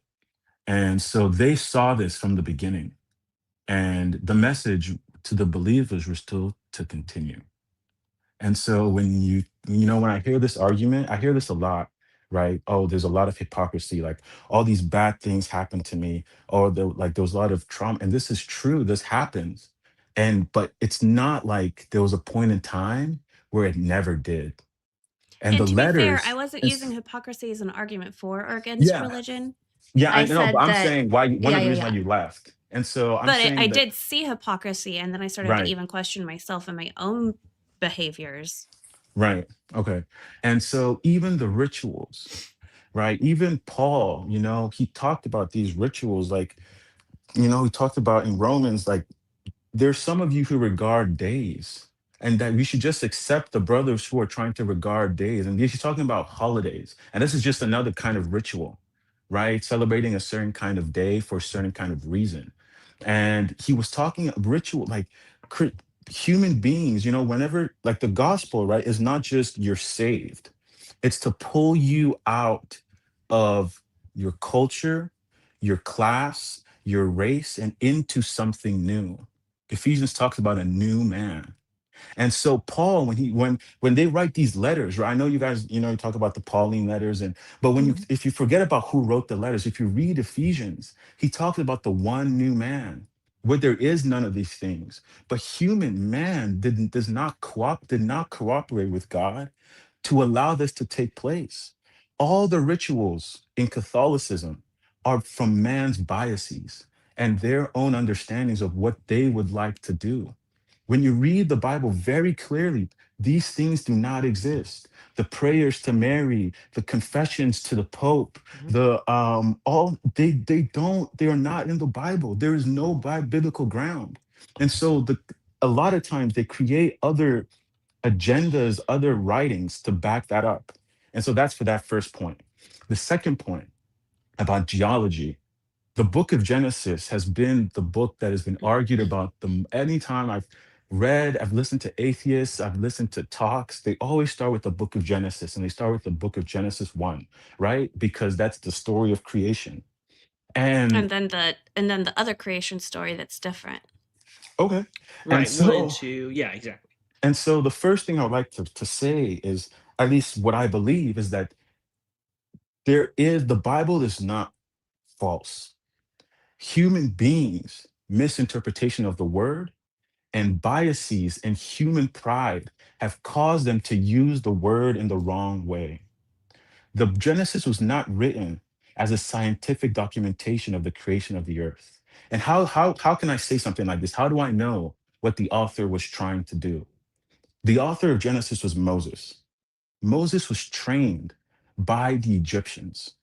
When you study the Egyptians' understanding of the creation of the world, it is completely different from what is in Genesis. So, how can Moses, who has a Egyptian training, write something opposite to what he's been trained in?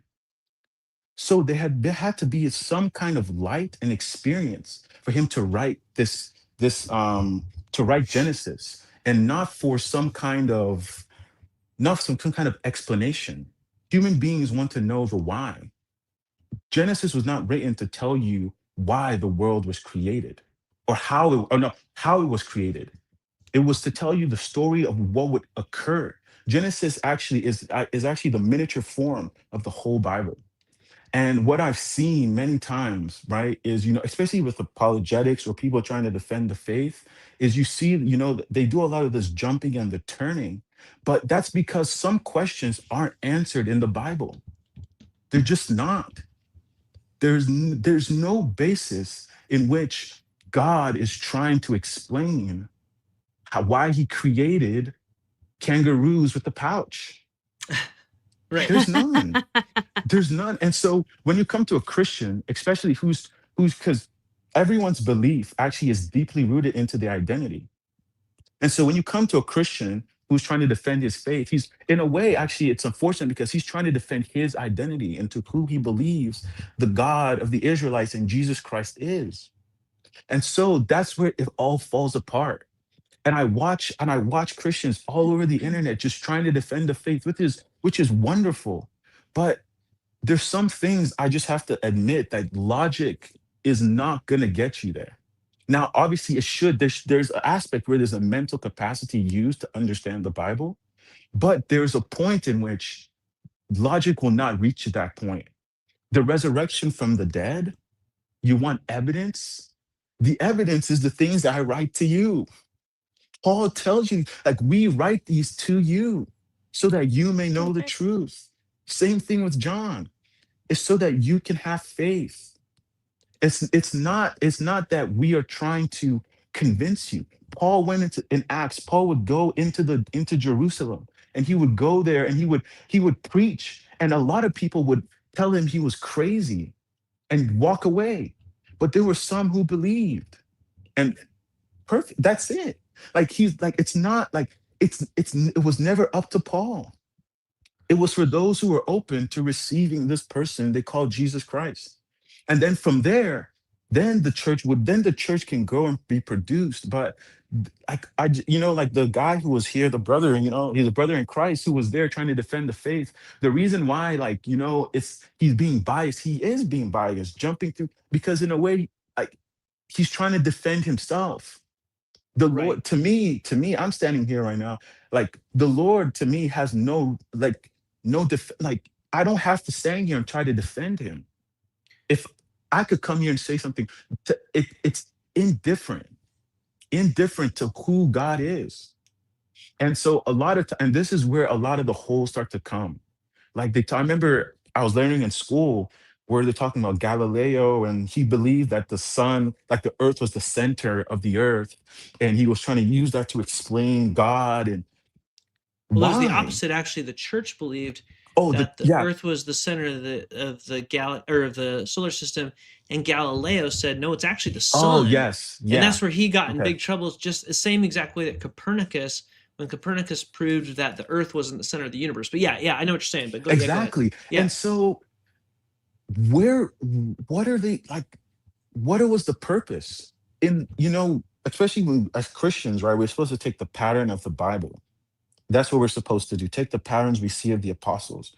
There is not a single word of Paul trying to tell anyone, or John or Peter or James, talking about the scientific evidence behind the Bible.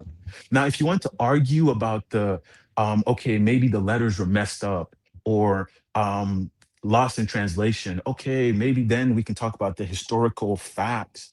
But in the creation of the earth, we we cannot, we can use maybe the Bible to try to ascertain something, but to say that that is why we believe, it's futile. And Christians do this all the time, and that's caused many people to drift away.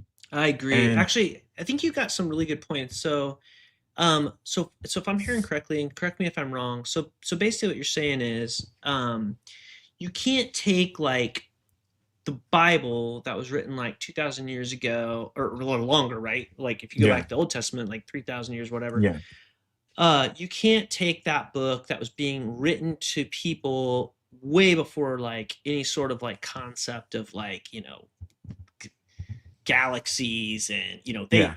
I mean, even in the Hmm. Bible, I mean, it's clear in Genesis. I mean, it talks about the firmament. It even explains Yeah, that it is a dome. It talks about the waters being separated from the waters. I mean, yeah, they're using they're using ancient knowledge of what the flat earth was, which is why we even have flat earthers still today, is because they are taking the Bible literally, Right. which is why we have flat earthers. And so it's like, so what, now don't let me put words in your mouth, so correct me if I'm wrong, but basically what you're saying is, now, like, God was speaking to people at that time in a way they would understand.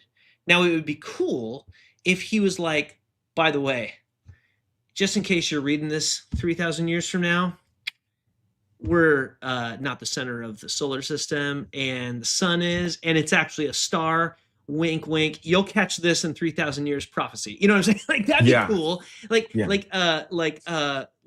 Muslims say that like in the Quran, there are things where God dropped some scientific like hints that we wouldn't have known otherwise, except for through the Quran. But yeah. unfortunately, the Bible is the exact opposite, where it just talks science based off of that level, which I get it. I mean, you can make the case that it's like, nah, the reason why he wrote that way is because he was speaking to those people. And if he would have told them, actually, to give you a leg up on your other tribes around you, actually, there's an equator. You know what I mean? Like Yeah. it would be cool. But is that what you're saying? Where it's like the Bible wasn't there to like give any sort of scientific revelations. It was just like there to give some sort of like allegories. Like, is that kind of what you're saying? I won't say allegories. This is what I would say. I would say that the Bible, or the books in the Bible, when Moses was writing the Torah, Genesis, Exodus, these books, it was more for the message than it was to prove some kind of scientific discovery. And it was for the Yeah. God, it was for the guarding and taking care of the children of Israel, to take them into the good land, because he knew he was going to die. He knew that the other the first group of Israelites that left Egypt were going to die, and so there needed to be a way to preserve the truth that God had given them. And so he wrote, that's why he wrote it. It's the subject is God created, Satan corrupted, man fell, but Jehovah promised to save. That is what Genesis is about. It is not about anything else. And so to try to derive other things for man's, because this is man's desire. Science is man's desire to know why, or to know how. It's God's desire has nothing to do with that. So I do have questions on so quite a few things. So first of all, like we'll definitely I definitely want to talk to you about Moses writing the first 5 books of the Bible, because Okay. if I Moses figured you'd have. if Moses wrote the Pentateuch and he wrote stuff after he died, that's an interesting thing. He Okay. also writes about he says that this was before Israel had kings. Yeah. And actually I'll give you the verse on this. It's Genesis 36:31.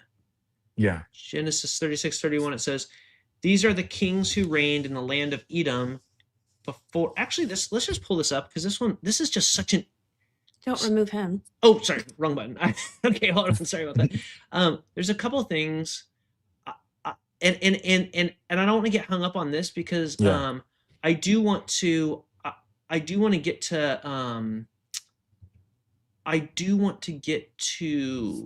the You fact said that it wasn't Genesis necessarily 31. yeah, What chapter? Genesis 36, 36. Yeah, Okay. Genesis 36:31. So first of all, you're familiar with the fact here. I won't leave this up on the screen for people. So you're familiar, of course, that like in Deuteronomy, which is just the second one, right? All right, fourth, right? So in Deuteronomy, Moses dies, and Mhm. then there's much more narrative after his death. So like, did Yeah. he like sneakily write it and then slip it under somebody's door Mhm. Right. to finish Y- the story, or Yeah. do we think that he didn't technically write all of it because he wrote about his death? Like, can you say he Yeah. wrote like maybe 90% of it or 95% of it, or like, what are your thoughts on that Yeah. So with that's a pretty Deuteronomy? good question, and you know, that's a good question. I don't want to answer this in terms of the way that I know, like I know the answer, but from what I've gathered in my reading and just from studying other books, is there's something called spiritual authority. And what does that mean? Is that there are points in time, and you see this especially with the church fathers, right? When sometimes when they would write something, let's just say they didn't complete the writing, if someone they had trained completed the writing under them, that person would respect the headship that was placed upon the leader on top of them. And so how am I trying to say this is Moses died, but the person who had completed the book re- realized that he's still under the headship of Moses, and so wouldn't complete the book by creating another book. So he finished it. Now this is just my I don't know what the answer is, but this is what I've seen in terms of church history. There's some I guess you want to call them saints, but some saints who have done that. And so when they have someone finish their writing, or someone who finishes their writing or continues, it's more I would say continues their ministry. They stay under that ministry because it says in Acts they continue steadfastly in the prayer in the ministry and the prayer of the apostles. So And it's kind of like they didn't take how like yeah. Timothy wrote as in the Pauline school. So it's not, or like if Ephesians wasn't necessarily written by Paul, it was under the headship of Paul. I mean, I believe Ephesians was written by Paul, but if you want to use that as an example, yeah, then that's a good way to explain it. Well, let me But pull up a yeah, couple other things though. Like, okay, so like for example, Genesis 36:31. Let me actually try to make this bigger on the screen for people. Sorry. Maybe I can. Here we go. Luckily, I'm very good at video games, so this. Okay. Oh. Sorry, I say that right when I fail. Okay. Okay. There we go. So this is Genesis 36:31. yeah. It said, "These are the kings who reigned in the land of Edom before any king reigned over the Israelites." So what Moses is doing is he's explaining which kings ruled over Edom. Hmm. But this is like one of those whoopsies when you're writing a book and you've got a really cool point to make, and then you're like, Hmm. oh crap, I screwed up. Because what happened was he's saying these are the kings who reigned in the land of Edom before any kings ruled over Israel. Now, when you know that there weren't any kings before Moses, right? Moses, Hmm. David didn't come before they got captured and went to Egypt, and Yeah. Moses took them out of Egypt. And then after Moses took them out of Egypt, Moses handed over the reins to Joshua, and they Hmm. genocided 80 cities and wiped out Genocided. people groups, killed babies, did the whole in the biblical Hebrew is called the harem or the ban. These are Yeah. evil people. We're just going to kill all of them, including their donkeys. We are going to spare 32,000 virgin girls, though. They get spared for other reasons, but everyone else gets wiped out. But then in Genesis, it's like these were the kings of Edom that we had to deal with before there were kings in Israel. But wait a Hmm. minute, there weren't kings in Israel until after the period of the Judges. So like 400 years after Moses, that's when there were kings in Israel. So how can Moses write before any kings reigned over the Israelites if there was no kings until 400 years after he died? Yeah. That's a pretty good question. Honestly, I don't know how to answer that I've question. got two more just for you to have to look up, okay? The other one is, okay, and I'll find out exactly where here. Hold on. The other one is King Og's Bed. Is one of my favorites, actually. I'm interested. I don't know if I know this one. Oh God, I love this. Okay, hold on. This one's great. The reason why I love this, Daniel, goes back. And actually, this is all tied into the very first question you asked. Mhm. These were the things I struggled with. This is Okay. why the rocks weren't the reason why I quit believing in Christianity. The reason I quit believing in Christianity was because I was wrestling with all of these things and wrestling and struggling and wrestling and trying to figure it out. And I would get this book. Get When Skeptics Ask by Norman Geisler, because it will give you a reason to all the questions that I'm giving you. The problem is, quit studying because this gives you all the BS answers. And then when you really start to look at it, and then all of a sudden something cracks your eggshell and you realize, holy crap, if I didn't have to defend this silliness anymore, what would that be like? And you're just like, oh my gosh, have I been... Anyways, okay, so this is Deuteronomy 3:11. For some reason, I can't see it. Yeah, I'm putting it up on the screen. Sorry, I gotta switch it's a different sharing screen. Deuteronomy 3:11. Oops, stop. Share screen. You know what? I'm gonna do better. I know a better way to do this, guys. Site's getting an upgrade here. Okay. So Deuteronomy 3:11 says, and again, we're in Deuteronomy, so this is the time of Moses. It says, now, only King Og of Bashan was left of the remnant of the Rephaim. So I've got two things about this passage, okay? The Rephaim were the giant race, okay? Now, if you recall, in Genesis 6:24, sorry, Yeah. chat, fact check me on that. If I'm off, I apologize. I think it's 6:24 or 6:20. I'm going to go with Genesis 6:24. It's the reason why the flood was caused. It says the sons of God were mating with the daughters of men, and they were creating a giant race on the earth. Now, Okay. in Jewish tradition, that group of people were called the Nephilim or the Yeah. Rephaim, and they were like Mhm. the giant people, like Goliath Yeah. of Gath's lineage was Okay. that, okay? So I've got two questions for you. Yeah. First question. If King Og was a descendant of the giant race, how did the giant race survive the flood if only Noah's family made it on the boat? Okay. So that's your question. That's my first question. Okay.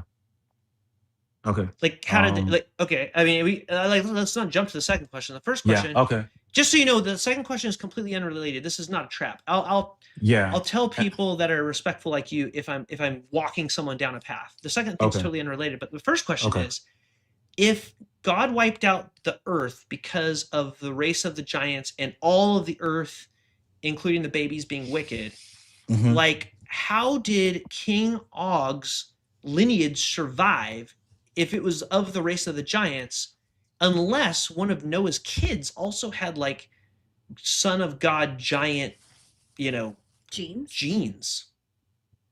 No, so they didn't survive. They were all killed. So how is their King Og? So King Right. Og says he was left. And by the way, I don't want to take things out of context. Let me not go just Yeah. Deuteronomy 3:11 back up here because I got to remember the whole story here. The defeat of King Og. When we headed up the road, hey, actually, it's really funny. The road to Bashan. I feel like that's like a thing. Oh, there's a Yeah. There's like a movie or something that's similar. Yeah. Anyways, King Og of Bashan came out against us, he and all of his people, for battle at Edrei. The Lord said to me, "Do not fear him, for I have handed him over to you along with his people and his land." I believe this is Joshua, but we're going to find out. Like, this is a conquest of Mhm. Joshua thing. Do to him as you did to King Shihon of the Amorites. Yeah, this got to be Joshua, who reigned in Heshbon. So the Lord our God also handed over us King Og of Bashan and all of his people. We struck him down until not a single survivor was left. At that time, we captured all of his towns.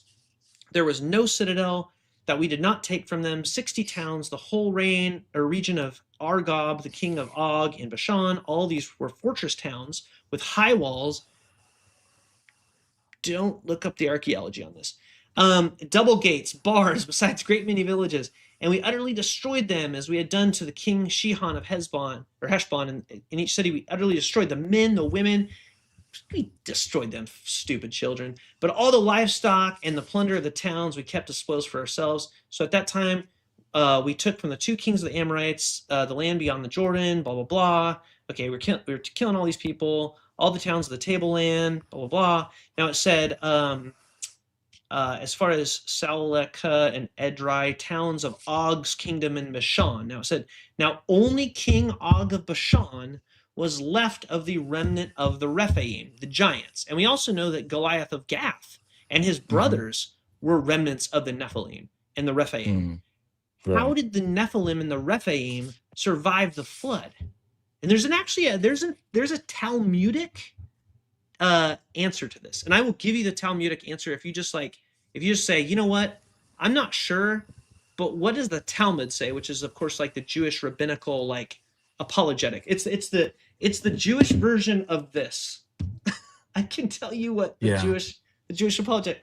The Jewish apologetic is King Og with his. Now this is a part you might need to fact check me on. I'm pretty sure I'm right on this. It was like a cat beast, like a special animal. That might be wrong, but this part's for sure true. King Og hung on to the side of the ark during the flood. That's ancestor. Not true. That's wrong. Well, that's what they say in the Talmud. It's the only way they can describe this. I don't. The Talmud. I mean, that's how they describe it. Those are not believers. The Talmud. I know about the Talmud. Yeah, I mean they're Jewish believers. I mean, this is all. We're still just contained in the we haven't left the Pentateuch. The Jewish people are even wrestling with stuff like this just within their section of the book. Now, the problem that we as Christians have is that not only do we have to wrestle with the Old Testament inconsistencies, but oh my gosh, now you're jumping into a tack on book on top of another book that already has problems, and you've got yourself a lifetime of issues. But let's take this one on, and you can just say pass too if you don't want to. Okay, so here's the next one then. Okay, here's the next question. Okay, so for the first question about the Rehaphim or the king of the Rephaim, right? King Og, I haven't honestly considered that question, but whenever you ask me, I haven't considered that question. You're gonna ask me a lot of questions I haven't really considered. Because Which is part of the reason we do this, not to stump you, but just because we're just bringing awareness. It could be a good answer that we just haven't considered too. And so the kind of first thing that popped into my head was that there was probably a possibility that the sons, like the angels that were sleeping with man, probably there was a point in time they probably might have continued. Now I don't know. This is just me. This is just when you said that. That's kind of what popped into my head. That they kind of continued. But in terms of using the Talmud, like I would never. I'm pretty familiar. I haven't really read it to the depths of probably other people, but as a believer and a believer in the Bible, the Talmud goes completely contradictory to that. So anything that, even if they gave a good answer, I still wouldn't believe that answer, because whoever wrote it, the Jewish believers who wrote it, even though they were wrestling with it, we already know that by the time that the Lord came back, the Jews and the Israelites were so far away from God that they were regarded as vipers and snakes. And so they were already worshiping in their selves. They were already doing other forms of worship that wasn't to Jehovah God. And so that book comes from that. And so that's kind of like my answer, but that is not an answer that, someone like, I would be like, if somebody asked me that, like, the genuine answer is I don't know. But that was kind of like the first thing that popped into my head, because that wouldn't be not a possibility, Nope. because Yeah, that's we fair. That's fair. we've seen in the Old Testament too that there were still, um I don't want to use the word demonic, but evil rituals going on, and they were receiving source of power from other things outside of God. And so it wouldn't be amiss to say that the king of Og, whatever God he was serving, or his birth might have been of um, some sort of, I don't know, in that kind of realm. And so that's how I would answer that question. But yeah, I don't, that's probably not a sufficient answer for you, but that's the only way I would probably be able to answer that. No, that's fair. That's I mean, that's a good one. Honestly, I think as far as as best as you can go. I mean, that would be an interesting thing. Again, it's a little weird for me, right? Because like God used the flood to wipe out the giant race because of the whole thing, and then all of a sudden, like Yeah. there's still a lineage of the giants. It's just a little odd. But the second Yeah. part of this one that is a little bit more interesting is like it says that he was the last of the remnant of the giants, right? The Rephaim. In fact, just to show you how big this dude was, are you ready for this? Yeah. His bed was an iron bed, and it can still be seen in Rabbah of the Ammonites. Now, there's another problem here, because if Moses really wrote this, Moses was writing in the Bronze Age, and the Iron Age hadn't happened yet. Yeah, but you have to study the Greek. You have to study the Greek. What is the Greek word? Like, whenever you translate something into English, what is the, I guess, the Greek word What I for would that? ask the group to do. So first of all, do you discount the Masoretic text then, because that was written in biblical Hebrew and not Okay, not Greek? not okay, I won't say the I don't want to only use Greek, but basically The you have to biblical consider Hebrew. the translation. Yeah, you have to consider the translation. And Yeah. so Okay. yeah. Okay. If that you can say that that's your argument, I will say this definitely to the group, because I won't bore everybody with Google searches, but I promise you that the scholars at Oxford that translated the book, and you can even go to the King James version if you don't believe in any version besides King James. None of the translations say bronze bed. They all say iron because it was iron, and the reason why was because these books were written approximately 722 BC during the time of Josiah, most probably, which was well into the Iron Age. So when Mhm. they're telling these stories, they're telling stories as if they're looking back, and they're saying Moses wrote them for the exact same reason that you said. It gives you authority, the headship thing. If I was just pop out a book and say, hey, this is Josh from the Midwest. Yeah. People are, okay, I'm not going to read that. Now, if I said my name was Ortega Gracio, what was the prior caller who's Otangelo Grasso, and it was like, oh man, Ortangelo Grasso, he's got 30 books and he's brilliant. He led the people out of Egypt. Then all of a sudden, like, crap, this must be true. But it's that authority thing that they're lending to. Is my Yeah. position. I could be wrong, but Yeah. I've got one more for you, and then let's jump Okay. to the next one. So And the yeah, oh yeah, for go ahead, good. the matter that so that example that I gave, I don't want to say that's applying everywhere, right? So I think in terms of the books, I guess, that Moses wrote, but in terms of the whole Old Testament, I don't think that was the case. So I'm not going to use that, I guess, argument. So if you bring up something in Zechariah that happens to I don't know if I don't know if we're or Habakkuk or something. I'm not. That's not going to apply. I'm not going to say that applies to the same. I'm not going to say somebody under Habakkuk wrote it and then kept it. I don't think that's true. Now, for in that aspect, when in the verse in Exodus, I think that could be definitely one of the possibilities because Joshua was basically Moses's second was right hand man. He also had his brother-in-law. His name is slipping my mind right now. Not Aaron. Aaron was his brother. Yeah. Oh yeah, Aaron. brother Yeah. Aaron, Yeah. Yeah. right? And so he was also there with him. And so there's a possibility that one of those two could have because actually Aaron was speaking for Moses. I don't know if you know if you're familiar That's with it. still, yeah, for Yeah, sure. yeah. Yeah. So Moses. In Aaron, fact, yeah. so Yeah. Aaron was speaking for Moses because Moses in himself, he was, I guess, I don't want to say shy, but let's just use the word shy. And so Aaron would do a lot of the speaking for him. Mhm. And even when he set up, this kind of organizational hierarchy in I think it was in Leviticus. I can't remember. But when he said this hierarchy, right? Like these good people take care of 10, Aaron was right under him in that he would speak to Aaron and Aaron would relay the message. Now, does that mean that Aaron was the one that wrote the whole book of Genesis and Moses was speaking to him? No. But if Moses had died and because this is another thing too, if Moses died randomly, okay, then might be okay. But Moses knew he was going to die. And it wouldn't be crazy to believe that because he knew exactly where to go as well. He knew exactly where to go to die. And so the time of his death, like it wouldn't be amiss to say that he also knew that day.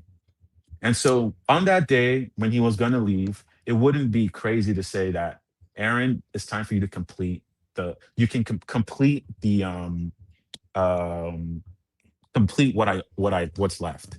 Because what's left after Moses died is quite short. Has no, I guess, no directive authority in as to what the children of Israel needed to do. And I agree. so Yeah. and That's a so good point. that is definitely for that specific part of the Bible, that is definitely something to consider. Now, the Bible doesn't answer that question, but that is definitely very clear. Aaron or Joshua could have completed that, and it wouldn't have been it wouldn't have been wrong if they had, because Aaron was already doing speaking. And it wasn't like he was speaking like, oh, let me say something, and then like Moses would tell him exactly what to say, and he would speak exactly what Moses said. It Interesting. wasn't Yeah. it wasn't a twist or okay, let me explain it. No, what Moses said is what Aaron said, So and it's that's how actually it an was. interesting. So it's actually an interesting thing you bring up.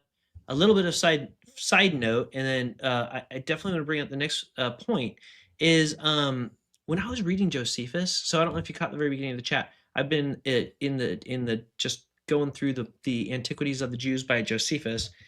It's interesting because Josephus like adds certain things. He's very true to the Old Testament. Very, very true, actually. Mhm. Makes me uh it kind of makes me think that Josephus is pretty accurate in what he's talking about, at least in his understanding of things. But certain things he adds, like besides we talked about flying fiery snakes earlier, but he actually said, Fiery. yeah, he said that Moses was actually an amazing speaker, and I didn't think about that until you brought this up because you're right. In the Bible, in Genesis and Exodus, actually, it talks about how Moses, that was one of his excuses. He's like, I can't go to Pharaoh. I don't speak well. And God's like, actually, I'll send your brother Aaron with you. And some other source that Josephus had was talking about how motivating Moses was. So it's just an interesting side note. But Yeah, but that's another thing too, is as to what evidence. If he anything outside of the Bible, I don't like you can't interpret you have to interpret the Bible with the Bible. That's the only way there's no other. You can maybe like, okay, understand some historical context, but to understand the deeper meanings of the Bible, you can only do that with the Bible. And so so if so so there's Daniel, I gotta stop you there because I need to tell Adele this So because go ahead. I gotta tell this so I don't forget, because sometimes uh, Christians will use Josephus to argue for the fact that Jesus is real, because Josephus is one of our 3 or 4 extra biblical sources. Actually, I think only really extra biblical source for the name of for the man named Jesus, really. And Yeah. what's interesting is, just so that I tell you this so I don't forget, is that Josephus contradicts the Bible in this Moses thing. Like, Josephus goes on a rant about how amazing of a speaker Moses was, and the Bible says that Moses wasn't a good speaker. Very interesting. And the other thing that's interesting is the fact that, like, because we know that the part about Jesus written in Josephus, which I think is book 14, which I haven't got to yet. I've read it before, just that section. But one of the early church fathers had one of the only copies of Josephus in their possession within their library, Yeah. and they wouldn't present Josephus because they were like afraid that it would, like, I don't know. They just there's But writings back and forth. so do you see the problem here? The problem, like in that matter of Josephus, the problem is Josephus. Right. I mean, I would It's agree. and so this is like something that happens a lot, is so-called experts and scholars and people who have claimed to study the Bible all, like, I met someone, he's like, I went to Princeton Seminary. And I sit down and talk to him, and I'm just like, and he's talking about he's reading all these philosophical books, and I'm like, what about this has to do with the Bible? And so when Good someone point. like this, Yes. like this writes a book expounding on the words of the Bible, and somebody comes and, like me, I guess a layperson, because I don't have that kind of, and I read it, I'm just like, wow, this is so good. But you look at his background and what he's absorbed to understand the word, it has nothing to do with the word. And so you have a pastor probably come up to the stage and he's preaching, but his background, his foundation is not in the Bible. First Peter, I think 1:19, we have a prophetic word made more firm, that which you do well to give heed. But everyone that you're mentioning does not give heed to this word. They are just people who are really smart, who enjoy to, I guess, philosophical debate. And sometimes an idea pops up and it's, let's consider this. But and even for apologetics, how can you take that and then take Josephus and then use that and so this kind of went back to my first point, is how man continues to try to force something, and it just causes so much, and I just watch it all the time. And it's sad because Christians, in a way we have to defend our faith, but sometimes it's the only answer is to just leave it. Like, you can't, like, we're not here to proselytize, to change someone's psyche and lay down the logic. Like, laying down the logic and tricking someone does not constitute them to be a Christian. It doesn't Right. constitute them to be a Christian. Well, They okay, have to be so born again. one more question, and there's way more I'm just gonna show you one more. Like, Yeah. in Genesis 14 and Deuteronomy 34, both of these are just simply, and see, this is where they screw up. It's just in the dumb little details. So, like, for example, it says, Genesis 14:14. When Abraham heard that his nephew had been taken captive, so we're in Genesis, right? So Moses wrote Genesis. Right. Moses, according to the Bible, is around the time of like 1440 BC. And when Abraham heard this, his nephew had been taken captive, he led forth his trained men, born in his house, 318 of them, and went in pursuit as far as Dan. Okay, and we all know the tribe of Dan, right? From Yeah. Israel. Mhm. Now let's scroll down to the next one. Deuteronomy 34:1. It says, Moses went up from the plains of Moab to Mount Nebo, to the top of Pisgah, which is opposite Jericho, and the Lord showed him the whole land, Gilead, as far as Dan. Okay.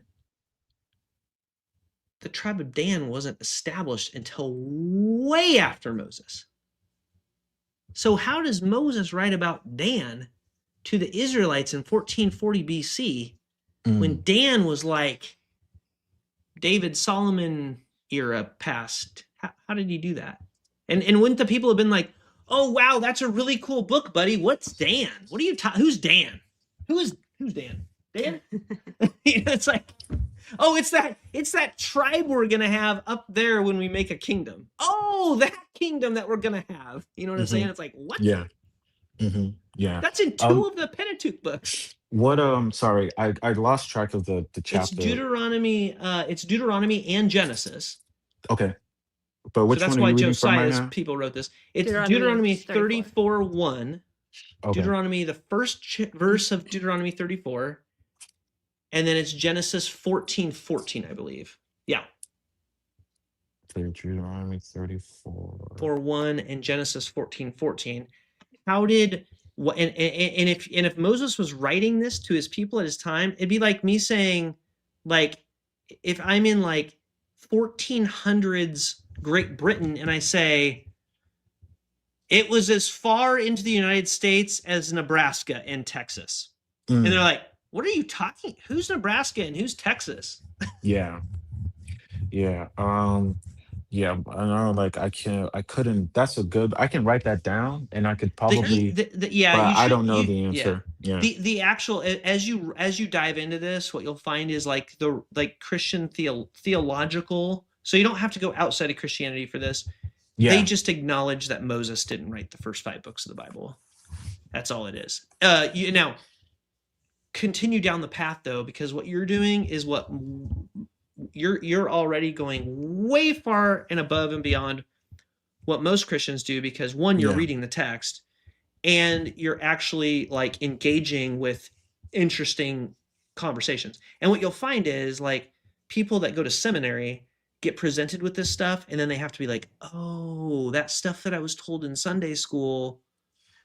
Oh, and because you can go with the easy stuff. Now, where we will get into challenging things, I'm talking about right now, we're talking about fundamental, like who wrote the first 5 books of the Bible. That doesn't matter whether or not you burn in hell. But where we can go next is Hmm. Paul versus James, Jesus versus James, Jesus versus Paul. Now we're getting into some tricky stuff. The fact that like Luke has issues with atonement and blood sacrifice versus Matthew, for example, and then we get into some stuff where it's like, oh crap, we're talking about fundamental faith things, and then we can start Like. talking about like the doctrine of hell, and we can start talking about like the Old Testament, like Sheol versus like the Maccabean period when Daniel comes around Hmm. into the New Testament, and then we get into like Philo and Neoplatonism in the time of John versus Okay. Markian theology. Okay. Now we're getting into stuff where it's like, oh crap, now it's an actual faith conversation. Okay.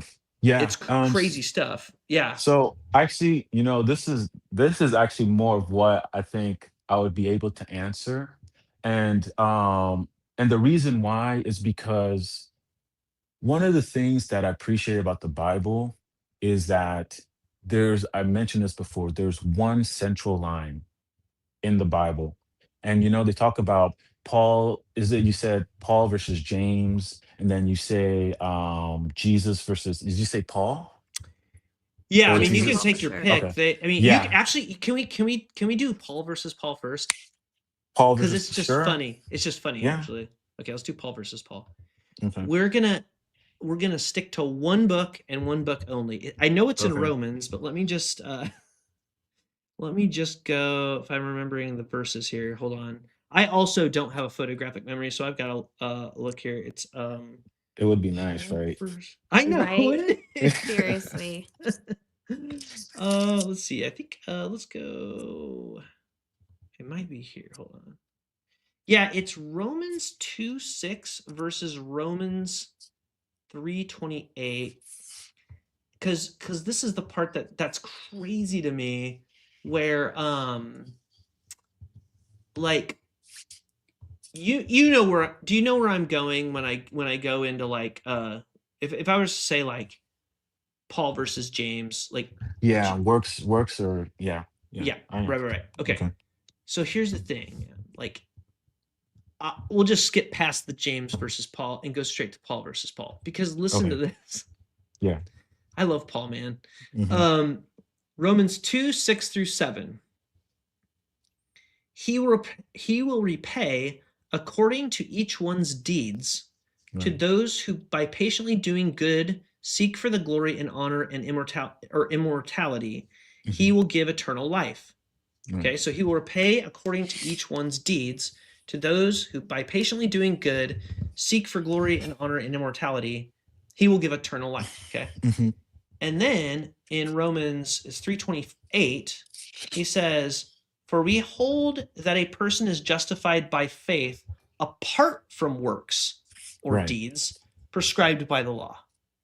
Right. So he's saying it's like completely apart, and then he's also saying like actually it matters.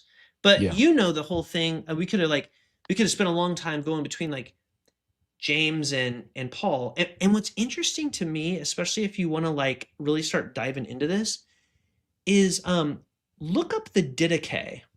Or Yeah. did we? And if we had this Yeah. conversation, You mentioned it before. I was yeah, busy this weekend, so that's I didn't okay. really It's have okay. time. It's Yeah. okay. It's like the school of James that Yeah. continued after James. It's like the Jerusalem school.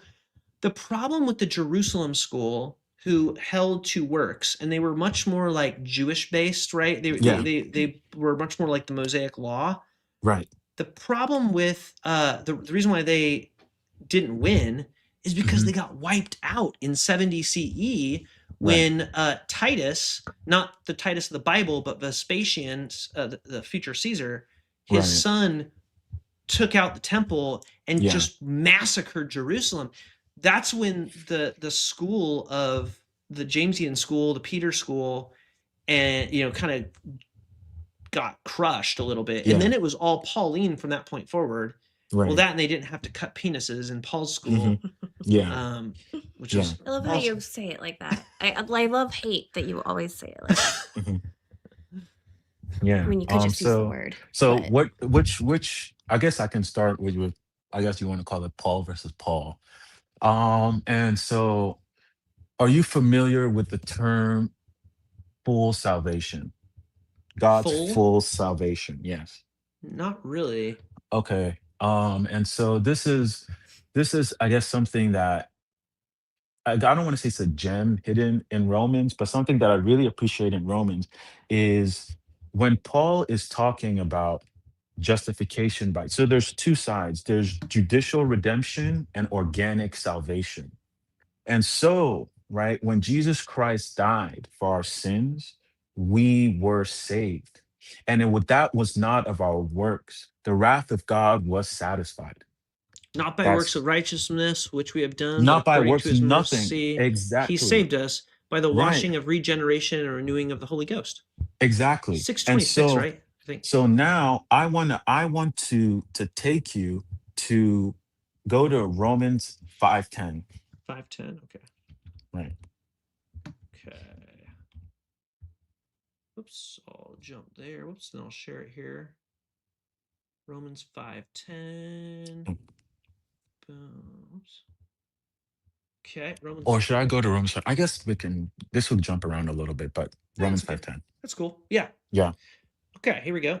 So it says, "For if we were enemies, while we were in sorry, this, for if while we were enemies, we were reconciled to God through the death of his son, much more surely, having been reconciled, will we be saved by his life." Okay. And so is there, I guess what I would ask is like what do you when you read that, what do you consider in that verse? Like what is he trying to say from your interpretation? So while we were enemies, I assume enemies to God because we were sinners. Yeah. And I always like reconciled to God through the death of his son. So in Yeah. other words, if because of the death of his son, God will accept us, so much more will we be saved by his life. So what you're saying is, I see where you're going here. So you're basically saying that Yeah. Jesus' perfect life with his works. So if we live a life like Christ, Mhm. if we You're live a almost life there. like Christ, Yeah. that is even better. So much more are we saved by God than if we just are saved through his sacrifice. Okay, that's not bad. And so, okay, that's a little bit to where I was going, but so you see that I'm a great Jesus Christ, expositor. That was why Jesus I led Christ, Bible studies. Jesus Christ's death reconciled us to God, Mhm. right? Yeah. And when you believe into him, you become born again. And when you become born again, you have to live this life of Christ. And this life of Christ produces another salvation that will be presented before God. And so, what do I mean by this? What do I mean by this? Is that there's going to be there's going to be a judgment seat, but in a way, there's going to be two separate. Because remember, we had the conversation. I told you that no believer is going to go to hell. I mean, you and Origin actually believe that, actually. Okay, but I Oh, wait. Oh, remember sorry. Now, you said no believer's going to go to hell. no believer is going to hell. Okay. Remember, Okay. I said that, and you Yeah. guys were Yeah. like, okay. And so there's going to be a judgment seat, and that judgment seat is going to be more about the unbelievers are going to be judged according at the great white throne, at the great white throne of God, right? And no one is going to be able to meet the standard as to which God is going to, like, they cannot reach that. Right. That's Jesus, because of his death. That's why we reach that. But there's going to be the throne of, I guess, Christ, if that's what you want to call it, where the believer is going to be judged according to the life that they've lived in this Christ. And those that did not overcome, they will be cast into outer darkness for 1,000 years, called the millennial kingdom. Mm. And in the millennium kingdom it's not quote unquote hell. It's just, the Bible just says cast in outer darkness. Now what that is, it doesn't explain it. Can But I there when tell we you? Can cast, I tell you why it's confusing about the millennium? So for any believers out there, like, because I was also I have a map that I still have from my where it's the map that I show you the timeline of all history, Oh yeah. and there's yeah. the 1,000 years in the middle there. The only reason there's that 1,000 years in there is because it's trying to get around a certain aspect of Daniel, and it's also making an apologetic. So the millennium in itself is an apologetic. Like, there is, like, you know what I mean? Like where does it talks about the 1,000 years in Revelation? Revelations 4 to 20, chapter Yes. 24 to 6. Yeah. Yeah. And then because of that, you can throw a bunch of stuff in there. But anyways, but you can throw things into the millennium, which actually is that is a good one. I don't know And why so, Martin okay, Luther so hated Revelation so bad, because it's a pretty good loophole. But go ahead. yeah. And so it's not really and so that's why I'm like, if I have to explain it, like, there's a huge branch that needs to be explained, but I'm trying to, like, just focus on Yeah. the matter of works versus. And so, I don't even, there're just too many verses or section of the New Testament that I can bring up. But first we need to see that as believers. And so how can I say something like that? So I think it's probably in Luke 15. We see that, first of all, no believer when they dies goes to heaven. That's very clear as to Luke 15. They go into Hades, and Hades has two parts. As you see in the parable, the rich man goes into the part where it's not very nice, and then the I guess, was it, who, I forgot who it was, but he went into the very pleasant part, and they had some kind of conversation, but there was a chasm. So, and even Jesus Christ said, no man has ascended to heaven. So that's pretty clear. If somebody can, and I talk to Christians about this all the time. If you can pull up a verse where it tells me you die and you go to heaven, man, that would be wonderful. But there's none.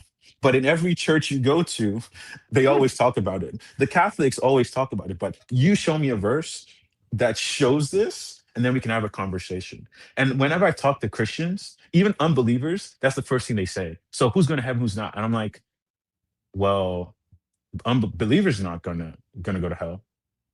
And first of all, they're not going to go to heaven or hell when they die. That's already been, and it's like, what do you, like? That all comes from pagan history that came into the church, Very that crept Greek. in. Yeah, very great, very Greco-Roman. like And the concept of like Hades and stuff. but it's not in the Bible. And so when you first consider that, okay, so we're not going to no believer is going to hell. So what is Paul talking about? But wait There a minute, is doesn't Jesus and Matthew talk about sending people to where there's going to be wailing and gnashing of teeth? wailing and gnashing of teeth doesn't necessarily have to mean you're in Hey, it hell. actually talks about hell. It's No, it doesn't. Matthew, I think. Let me double check what verse that is. Yeah. Blah blah blah blah. Matthew 8:12. Oh, I see. That's where you're pulling up the regarding the be cast into outer darkness. And then in Matthew 13, he talks about the wicked are thrown into a blazing furnace. Matthew 22 talks about the wedding banquet where the guest is cast out. What? Oh, 24. that's actually a very good one. Why is he cast out? Why is he cast out of the wedding? Because he's not wearing the right garments. And so that's actually a very good verse that you brought up. He's not wearing the right garments. Everyone who's at that wedding is wearing the garments. It's an etched garment. I think it talks about it in Psalms. Oh, I'm gonna mess it up, and I don't want to mess it up. But in Psalms, No, it it's okay. talks about this etching in the hearts of man. And so there's gonna be a wedding feast. So when Jesus Christ comes back, there's gonna, like, right now the Lord is preparing a bride, and the bride are gonna be the overcomers that come out of the church, which is represented by the great woman. And there's a great woman in Revelation, but I don't want to go. She repents for other things, but this woman will produce a man child, and this man child will also produce the bride, and the bride are the overcoming believers who endured to the end, who partook of the tribulation, endurance, and what was the other one? And the kingdom of Jesus Christ. And so when you partake, so there's two parts. There's a kingdom reward that will be given to the believers who adhere to the things of the word, to adhere to the things of the word. And so those believers have a special portion in the millennium kingdom where they get to rule as co-kings with Christ. And what they will do is this is where they will undo and restore everything that the enemy. So there's I know you've read Revelation. There's parts where they says that the Jews will be restored. Yeah, um 144,000. Yeah. the nations will be created. And Mhm. so actually the co-kings will be part in reigning with Christ, and then the enemy will be released again to tempt those, and then that will be when Satan will be finally cast out Can you completely. can you answer this is a I've got a verse here. In fact, you might want to take this one. This is I've got a question regarding your Yeah. millennial. Hmm. Gosh dang it! Why was I think a Millennium Falcon? Because Because I'm a you Star are who Wars you nerd. are. Okay, regarding the millennialism, regarding the Yeah. future, regarding like eternity. So, okay, the millennium confuses like non-hardcore Christians into like basically, do you believe that there is a heaven? Because you were kind of saying that's like there's not Yes. necessarily a heaven and hell, or there is, but No, like no, what's no. the No, outer darkness versus hell? I Okay. believe there is a heaven. But when we die, we don't go to heaven. We go in Luke, according to Luke 16:22 to 26, we go into the Hades. And Hades has a chasm. It talks so in that Where's parable, that there at? Luke 16:22 to 26. Luke 16, 2 to 26. Okay. 22 to 20, 10, yeah. Oh, you're talking about like the Abraham's bosom thing with Lazarus, or not Lazarus, but the poor man and the rich man. Is that Yes. what this is? Oh, Yes. okay. Okay, yeah. I'm tracking with you. You said Luke's, what was it again? Luke. 16, 1622. 22 to 26. So, yeah, this is an interesting question for me. Go ahead. I do. Well, what's interesting is, so you like landed on this version of the afterlife. That's interesting. Okay, Luke 22 through 26. So Might the as well throw story, it up. so the story here. Oh, sorry, I had to put that on the streets. So the context here is And then, there's a okay, I just rich. want to also, yeah, I Oh just yeah, want to go also ahead, go ahead. solidify my point is, Yeah, yeah, so yeah. when Jesus Christ was being crucified, two thieves, or I guess two bad guys, and one of them believed into him, and he said, "You will be with me in paradise, not in heaven, but in paradise." Those are the Bible is like, I believe, and I strongly 100% believe in the Bible. And I believe that no word of the Bible is wasted. The Lord Jesus could have easily said heaven, but he said paradise. He said paradise. And so Luke 15, and you take Luke 15 and you take that, and you tell me, and then you keep that, and then you go study, and you tell me where it says we die and go to heaven in the Bible. Now, expositors could have said that, but you show me the Bible verses, and and the first one that's going to come up is, they're going to come up with, "In my Father's house there are many abodes," and then I'm going to tell them stop, and I'm going to tell them to go, and they need to look at the when the Lord is talking about the temple, he's talking about like they need to, and so it's very clear that there is nowhere in the Bible where it says when believers die, we're going to go to heaven and we're going to have a mansion and we're going to be having a good So time. where do you go? You go. So reading Luke 16, it Yeah. says the poor man died and was carried away by the angels to be with Abraham. Mhm. Which how do you? Okay, I'm not going to let my ADD jump in here. Yeah. The rich man also died and was buried in Hades, where he was being tormented. He lifted up his eyes and he saw Abraham far away with Lazarus by his side. He called out, "Father Abraham, have mercy on me and send Lazarus to dip the tip of his finger in water and cool my tongue, for I am in agony in these flames." But Abraham said, "Child, remember that during your lifetime you received your good things, and Lazarus in like manner evil things." And this isn't Lazarus, Jesus' friend that he raised from the dead. This is the poor No. man, if I recall correctly. Yeah. But now he is comforted here, and you are in agony. Besides all this, between you and us, a great chasm has been fixed, so that those who might want to pass from here, meaning Hades, cannot do so, and no one can cross from there, Hades, to us, Abraham and Lazarus, the poor man. Mhm. Correct? Yeah. So you're saying there's not like a heaven and hell. There's like it seems to me like there is a has. And by the way, this is also very Greco-Roman because this whole chasm thing, uh, it was like a land. It was a physical land, like a world, like that you could touch and see and travel. In fact, in Wait, ancient even what Sumerian, was the land? Excuse me. like Abraham's bosom, which was what they called it, which is the good place, versus Hades, which was the place of torment. And the reason why is because they're borrowing from this whole like you remember like the river Styx, you Mhm. know, you got to put the pennies over the eyes and all this sort of business. There was a there was a thing that you went back and forth with the underworld, and they're just borrowing from this. But I'm interested in So your you think take on Luke that. is borrowing from that? Yeah, What? Oh no, no, Luke is not borrowing from that. Like, I'm trying to tell you the matter of going, heaven exists. Heaven is where God resides. I'm not saying heaven doesn't exist, but I'm saying, so because you're this all started because your question is the Pauline school, like, is it by faith or is it by works? And right. so when we talk about that, that's because they're trying to answer the question, are we going to heaven? Are we going to hell? The first answer to that is, no, we've been saved by Jesus Christ's blood. And two is, when you Believers die, have been you're saved. believers Right. have been saved. Yeah. When you die, you're not going to just automatically go to heaven and have a party. Have a That's party. that's the first baseline.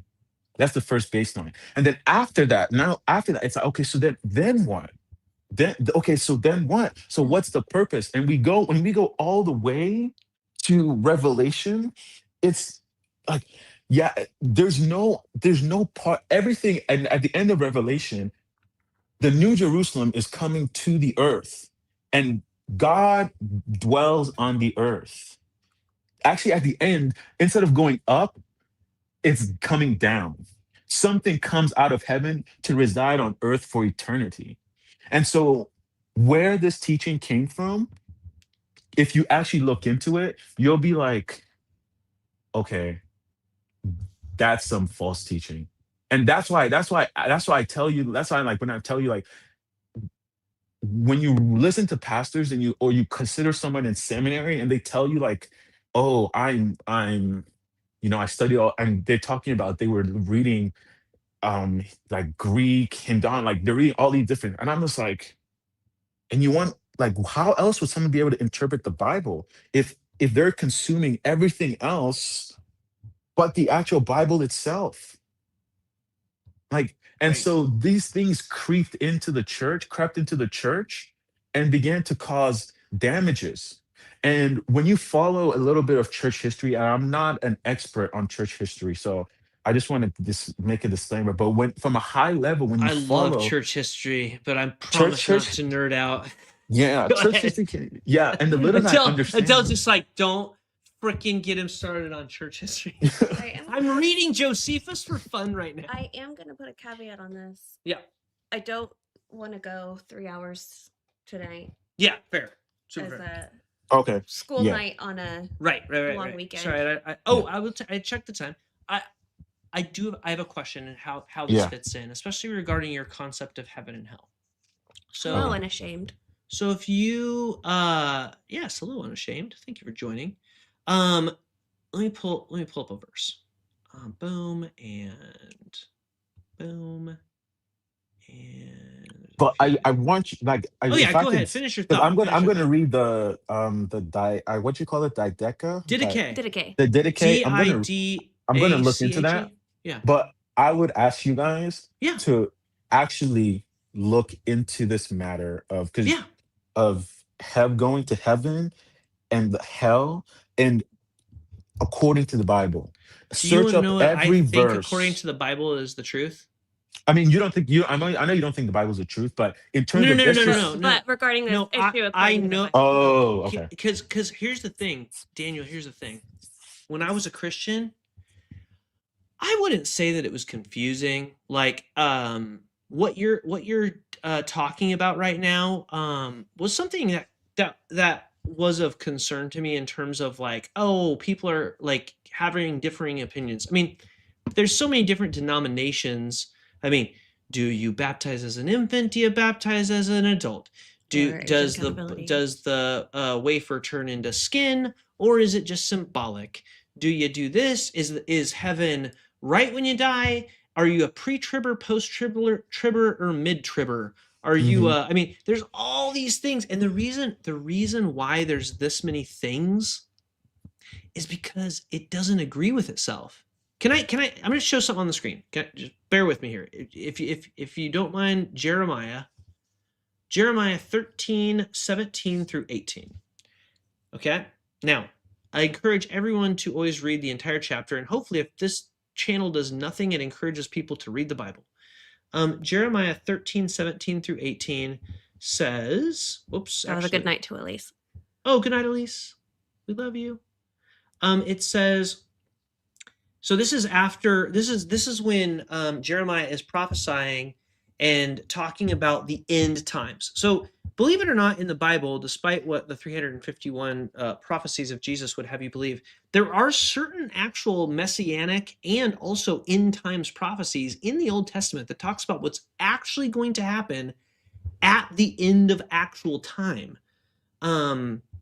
And so what Jeremiah 33 says is, for thus says the Lord, David shall never, ever lack a man to sit on the throne of the house of Israel. Okay? Hmm. Now, bummer for Jeremiah is that he wrote this before the Babylonian exile. Hmm. Okay, so that's study note number 1. Mhm. Jeremiah said, David will never lack a man to sit on the throne of the house of Israel. I can give you the apologetic. It's super lame, but What's the study apologetic? that Israel was wiped out. So since it wasn't really a nation, there didn't really need to be anyone on the throne. That's a bad apologetic. It's Norman Geisler.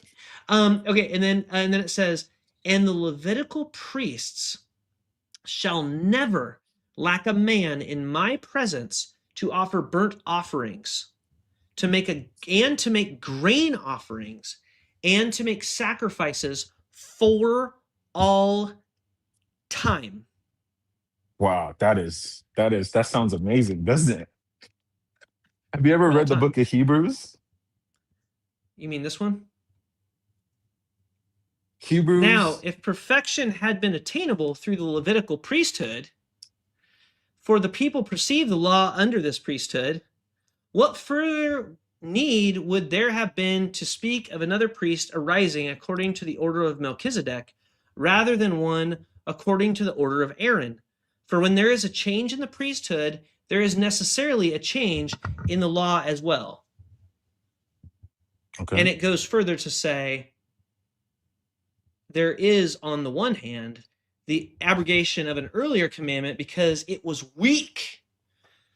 That freaking Moses and his weak commands and God and his weak commandments, lame. God, this is why Hebrews almost didn't make the canon, by the way, if you like early church history. Yeah. It says, and it was ineffectual, for the law made nothing perfect. There is, on the other hand, the introduction of a better hope through which we approach God. So are you telling me that Jeremiah should be kicked from the canon because it says, the Levitical priest shall never lack a man in my presence, meaning God, Yahweh, to offer burnt offerings and to make grain offerings and to make sacrifices for all time? And by all time, I assume that they mean for all time. And yes, you can go to the biblical Hebrew on this, and it means perpetually forever, even after Jesus died on the cross. Forever and ever. And who is the high priest? When they introduce Melchizedek, they introduce him and say a man that had no lineage. This is all a type of Christ. David was a typification of Christ. What we saw and what Jeremiah was talking about, and this is a spiritual understanding. When what Jeremiah was talking about, what Melchizedek, what he did, like these were all, they call it typification. And Christ was the reality of all these things. And the thing about it that's why I said Hebrews, that makes it so wonderful is that the it's cross so wild, of Christ, dude, because I had Hebrews queued up because I was like, bro, Hebrews exactly contradicts this. It doesn't, because the cross of Christ spans through eternity. I was literally prophetic knowing that you were going to Hebrews. Actually, I didn't know that you did that. And eternity future. Christ is Melchizedek. He is the real Melchizedek. How is Christ making grain offerings for all time? He is the burnt offering. The burnt offering symbol, all the offerings are a type of Christ. Because remember, he was offered. So remember if you go back to the Old Testament, they had to offer a specific kind of ram. They had to offer a specific kind of sheep. Christ was these things. He was the lamb. He was the one that was burnt on the cross. He was the snake, the bronze serpent that was lifted up. Everything that happened that the Israelites were used to protect them from being in God's wrath, those were all types of Christ. And so when he writes Hebrews, when the author of Hebrews is writing Hebrews, he's telling them not to go back to those things, that the real Melchizedek is here. He came. And so you don't have to do all those things. So Jeremiah, you see, I can't remember where it is, but it says that the prophets, they had a hope for better things, but the hope, we have it now. We have it now. Christ, everything. David is a type of Christ. Solomon is a type of Christ. So what does that mean, a type of Christ? It's a typification. And so it's basically the things of the old, the major, I guess, people of the Old Testament, like Moses, Moses leading the children of Egypt out of Egypt, and then declaring, and then Jehovah declaring a year of jubilee. Jesus Christ says he is the jubilee. He is Moses leading us out of Egypt. And then the blood that they put on their doorsteps that the angels of Jehovah can go past, that is the blood of Christ. It's all Christ. And so this is why I say, when we read like people who are trying to like take things up from all other sources, like if you just read Hebrews and you read the Old Testament and you see what Paul is saying, you see that Melchizedek, Do you think that Paul wrote Hebrews? or whoever you think who wrote Hebrews, Okay. but I'm just whoever interested. wrote Hebrews, Yeah. they that person saw that they were Jesus Christ. Jesus, everything that happened in the past, all these, even Adam is a type of Christ. I don't know if you've ever heard, Adam is a type, the first man, Adam, and the last man, Adam. I don't know. The first man You was know a what? living soul. So I could be wrong. You could. Okay. So if I'm understanding your apologetic here, basically what you're saying is when and I've got more. So like for those watching, if you're interested, there's Ezekiel. You can basically read chapters 40 through 48. All those chapters. It talks about what's actually going to happen at the end of time. At the end of time, it has nothing to do with a Jesus blood sacrifice. In fact, it talks about the priests giving sacrifices forever. Actual human priests in an actual city giving actual continual actual sacrifices, not some dude died and now we just got to pray and sins are washed away. That's Ezekiel 40 through 48. I understand it's 8 whole chapters. You guys got to read the Bible, which is super painful, by the way. This is why people don't read the Bible. It is a slog. Then you have Zechariah 14. That chapter also addresses the end of time. Same exact thing. Priests giving sacrifices for all time. God actually saying what's going to happen once Jerusalem is the king on the land, after that. I mentioned Ezekiel 40 through 48 because really you get into chapters 43, 45, and Zechariah 14. Those are probably the big ones. But you're saying, but you're saying, in conjunction with Jeremiah and these others, that Jesus is, so these were just like a metaphor for what's on the screen, which is that like the Levitical priests shall never lack a man in my presence to offer burnt offerings, to make grain offerings, and to make sacrifices for all time. The Jesus is a metaphor for what Jeremiah was saying. Jeremiah, what he meant was, and the Jesus shall the Jesus shall never lack a man in God's presence to offer burnt offerings, to make grain offerings, and to make sacrifices. So Jesus is going to continue to make burnt offerings and grain offerings. Is Jesus going to continue? He is the He's going to burn offering. himself? It's a spiritual. I don't want to say a spiritual analogy. Is that why we eat a wafer? Is because Jesus is a grain offering? Oh, so now, technically, I think those wafers are made of rice.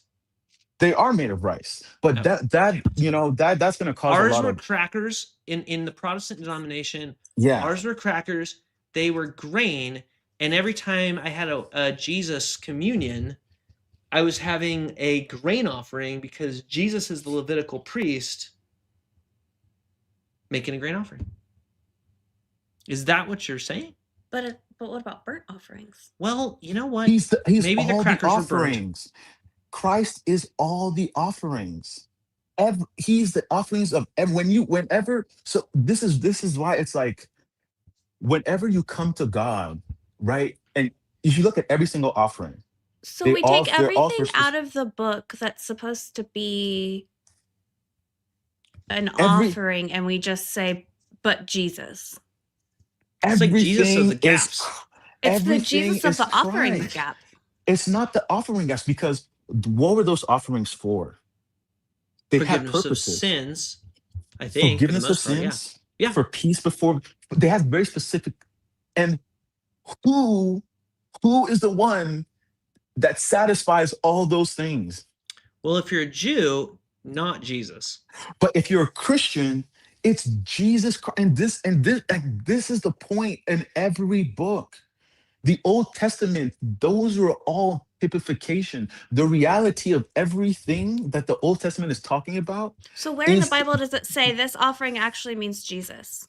okay. Let's go to first Romans. Let's go to Romans 1:2 first. Let's go to Because Romans this 1 one's 2. talking about priests making Okay. offerings. Yeah. Let's go to Romans 1 Okay. 2.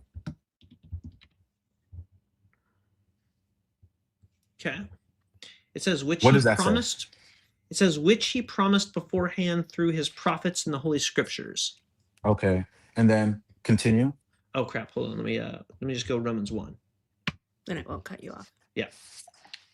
Also, okay. Apostles. Oh, okay. So this is just Paul doing his normal like introduction.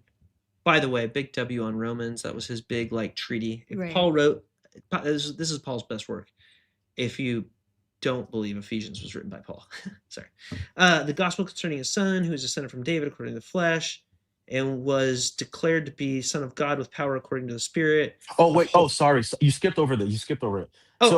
So now verse 2 says, which he promised beforehand through his prophet. Oh, I see where you're going. through Okay. his prophets in the Paul, Holy Spirit. a Okay, servant wait. of Christ I just want. Jesus. Okay, and then now you I want see to what you're talk saying. about. Okay, now you want to talk about the high priest, right? And if you, I don't want to jump around too much, No, it's but fine. if you go to Hebrews 4:14 to 16. Okay, hold on. Sorry, my computer. Every time my mini fridge recycles, it turns off my computer screen. If anyone ever wonders why. For like 3 seconds. So Right. it's Hebrews. What was it? 14. Hebrew 4. Let me see. 4:14 to 16. Cool. Actually, we'll just go 4:12. Oops. Cool. Oh crap. Sorry, through 16. My bad. I was trying to pull a chunk just in case we. Yeah. Okay, 14. Okay. Since then we have a great high priest who has passed through the heavens, Jesus, the Son of God. Okay, that's it. But he is the high priest. Dude, like dude. it's not. There's no other. That is what Hebrews is about. There's no everything. He is the high priest. But do you see is how Melchizedek. okay, let's pretend just for a second that you grew up in a country where you didn't have Sunday school. Okay. And let's say you went to what's the name? Well, Apple Land. And in Apple Land, there's all these trees and it's ran by Apple people. And the Apple people are like, dude, thousands of years ago, well, let's pin this down. 3,000 years ago, our Apple ancestors wrote a book, and they said that there was going to be Apple priests that okay, Apple man. That this is she knows where this is coming from.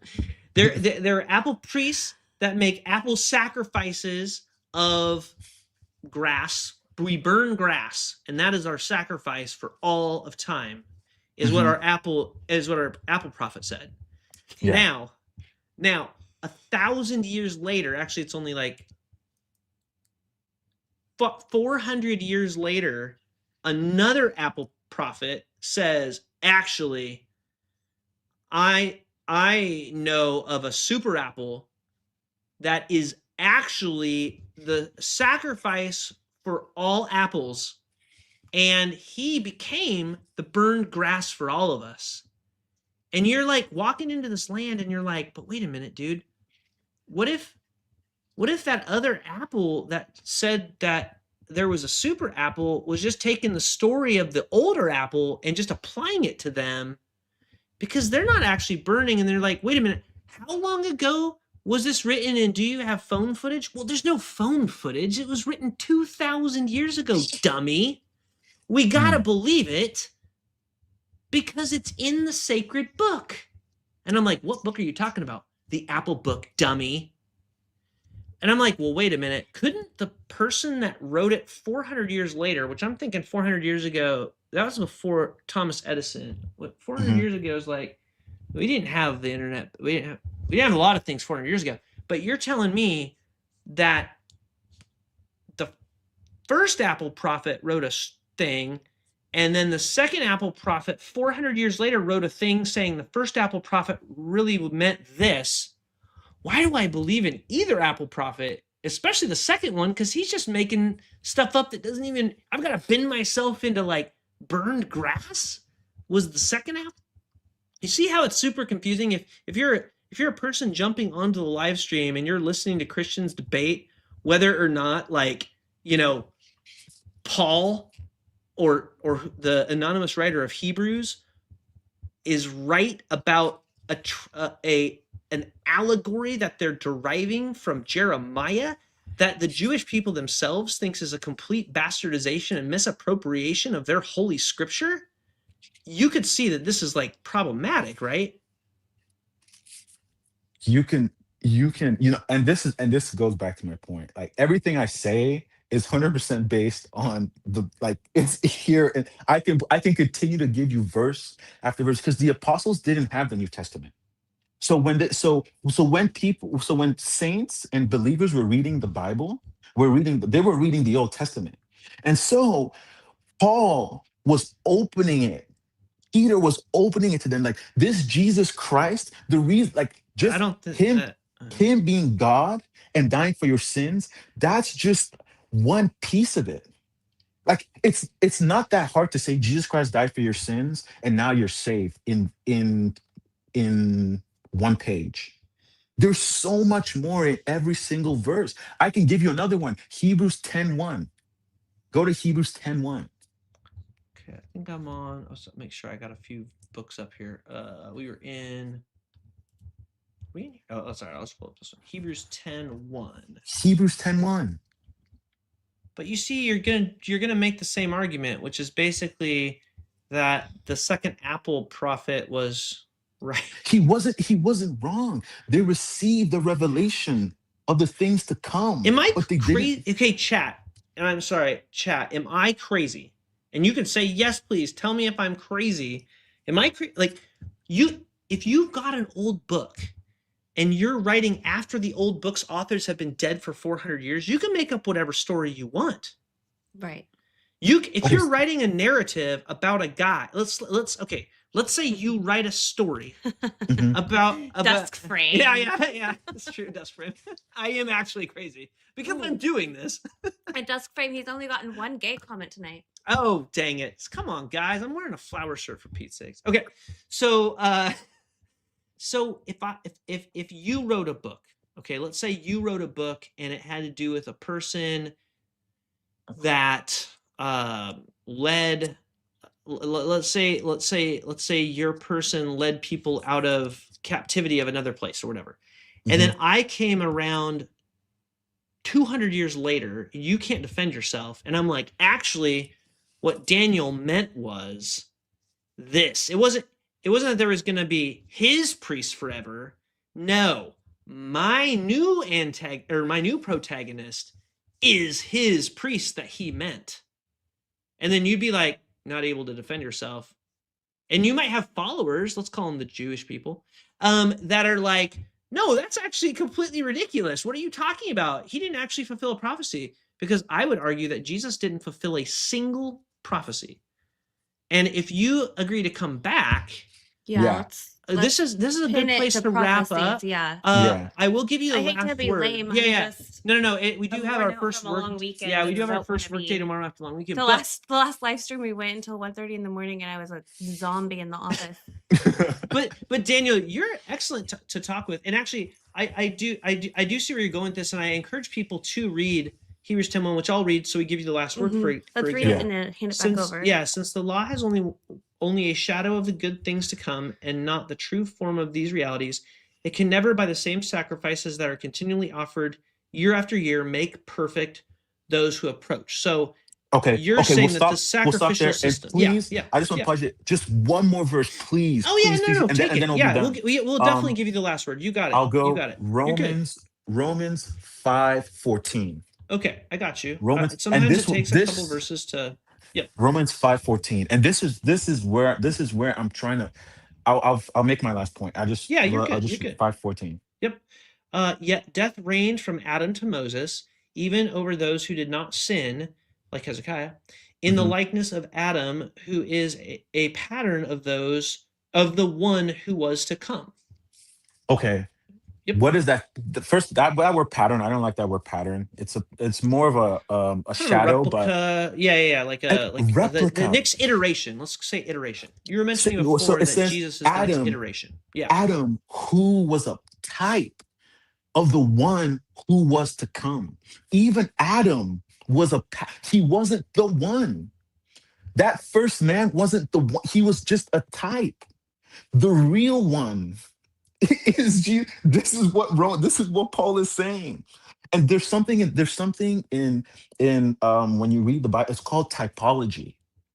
Oh, yeah. It's called We're typology. definitely going to talk about typology when we talk about And prophecy. When you come and back and we talk about prophecy, we are definitely talking about typology, and we're going to have fun in Psalms. okay. And Yeah. so the last the just so you guys can go, I gotta go too. I have work tomorrow. But the point I'm trying to make is that everything in the Bible points to Christ.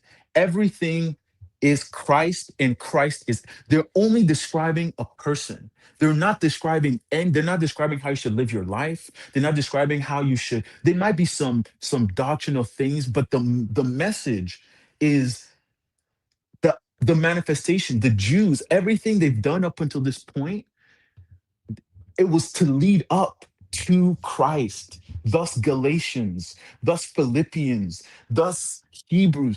Christ is everything. And like you guys have read a lot of like different texts and different, and I think honestly it's just unfortunate that you just, I don't want to say you guys missed it, but this is so, I don't know, this just makes me more excited. But it's, if you see this, like, it's this person is the manifestation of everything in the Bible.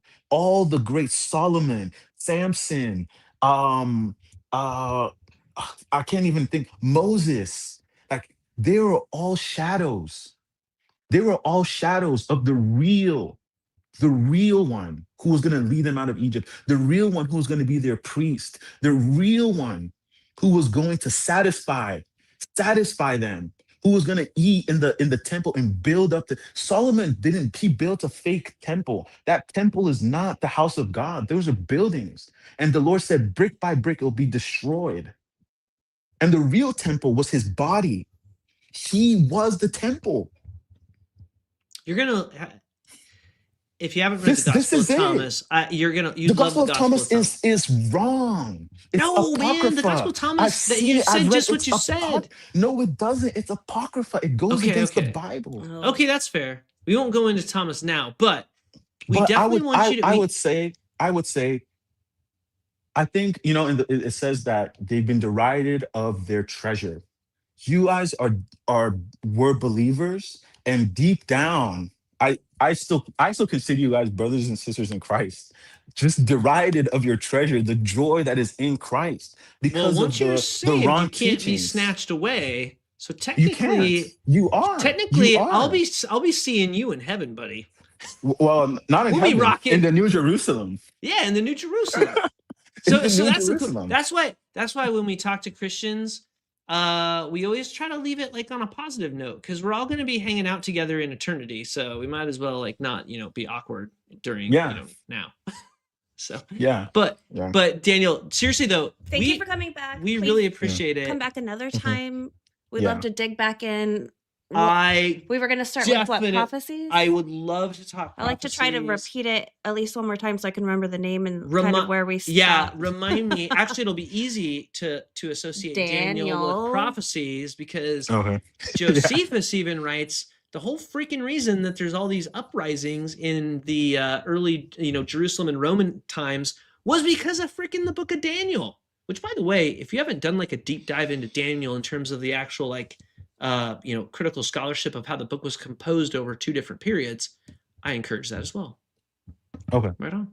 All right, y'all. Well, thank you very, Daniel. very We're good. much. Thank you, chat. Thank you, friends who were here tonight. And we'll see you next time. Till next time. Keep your stick on the Yeah. ice, y'all. What? That's a hockey thing. Oh. Oh, I didn't hit in stream. Damn it. It's also a red-green show thing. Sorry, guys.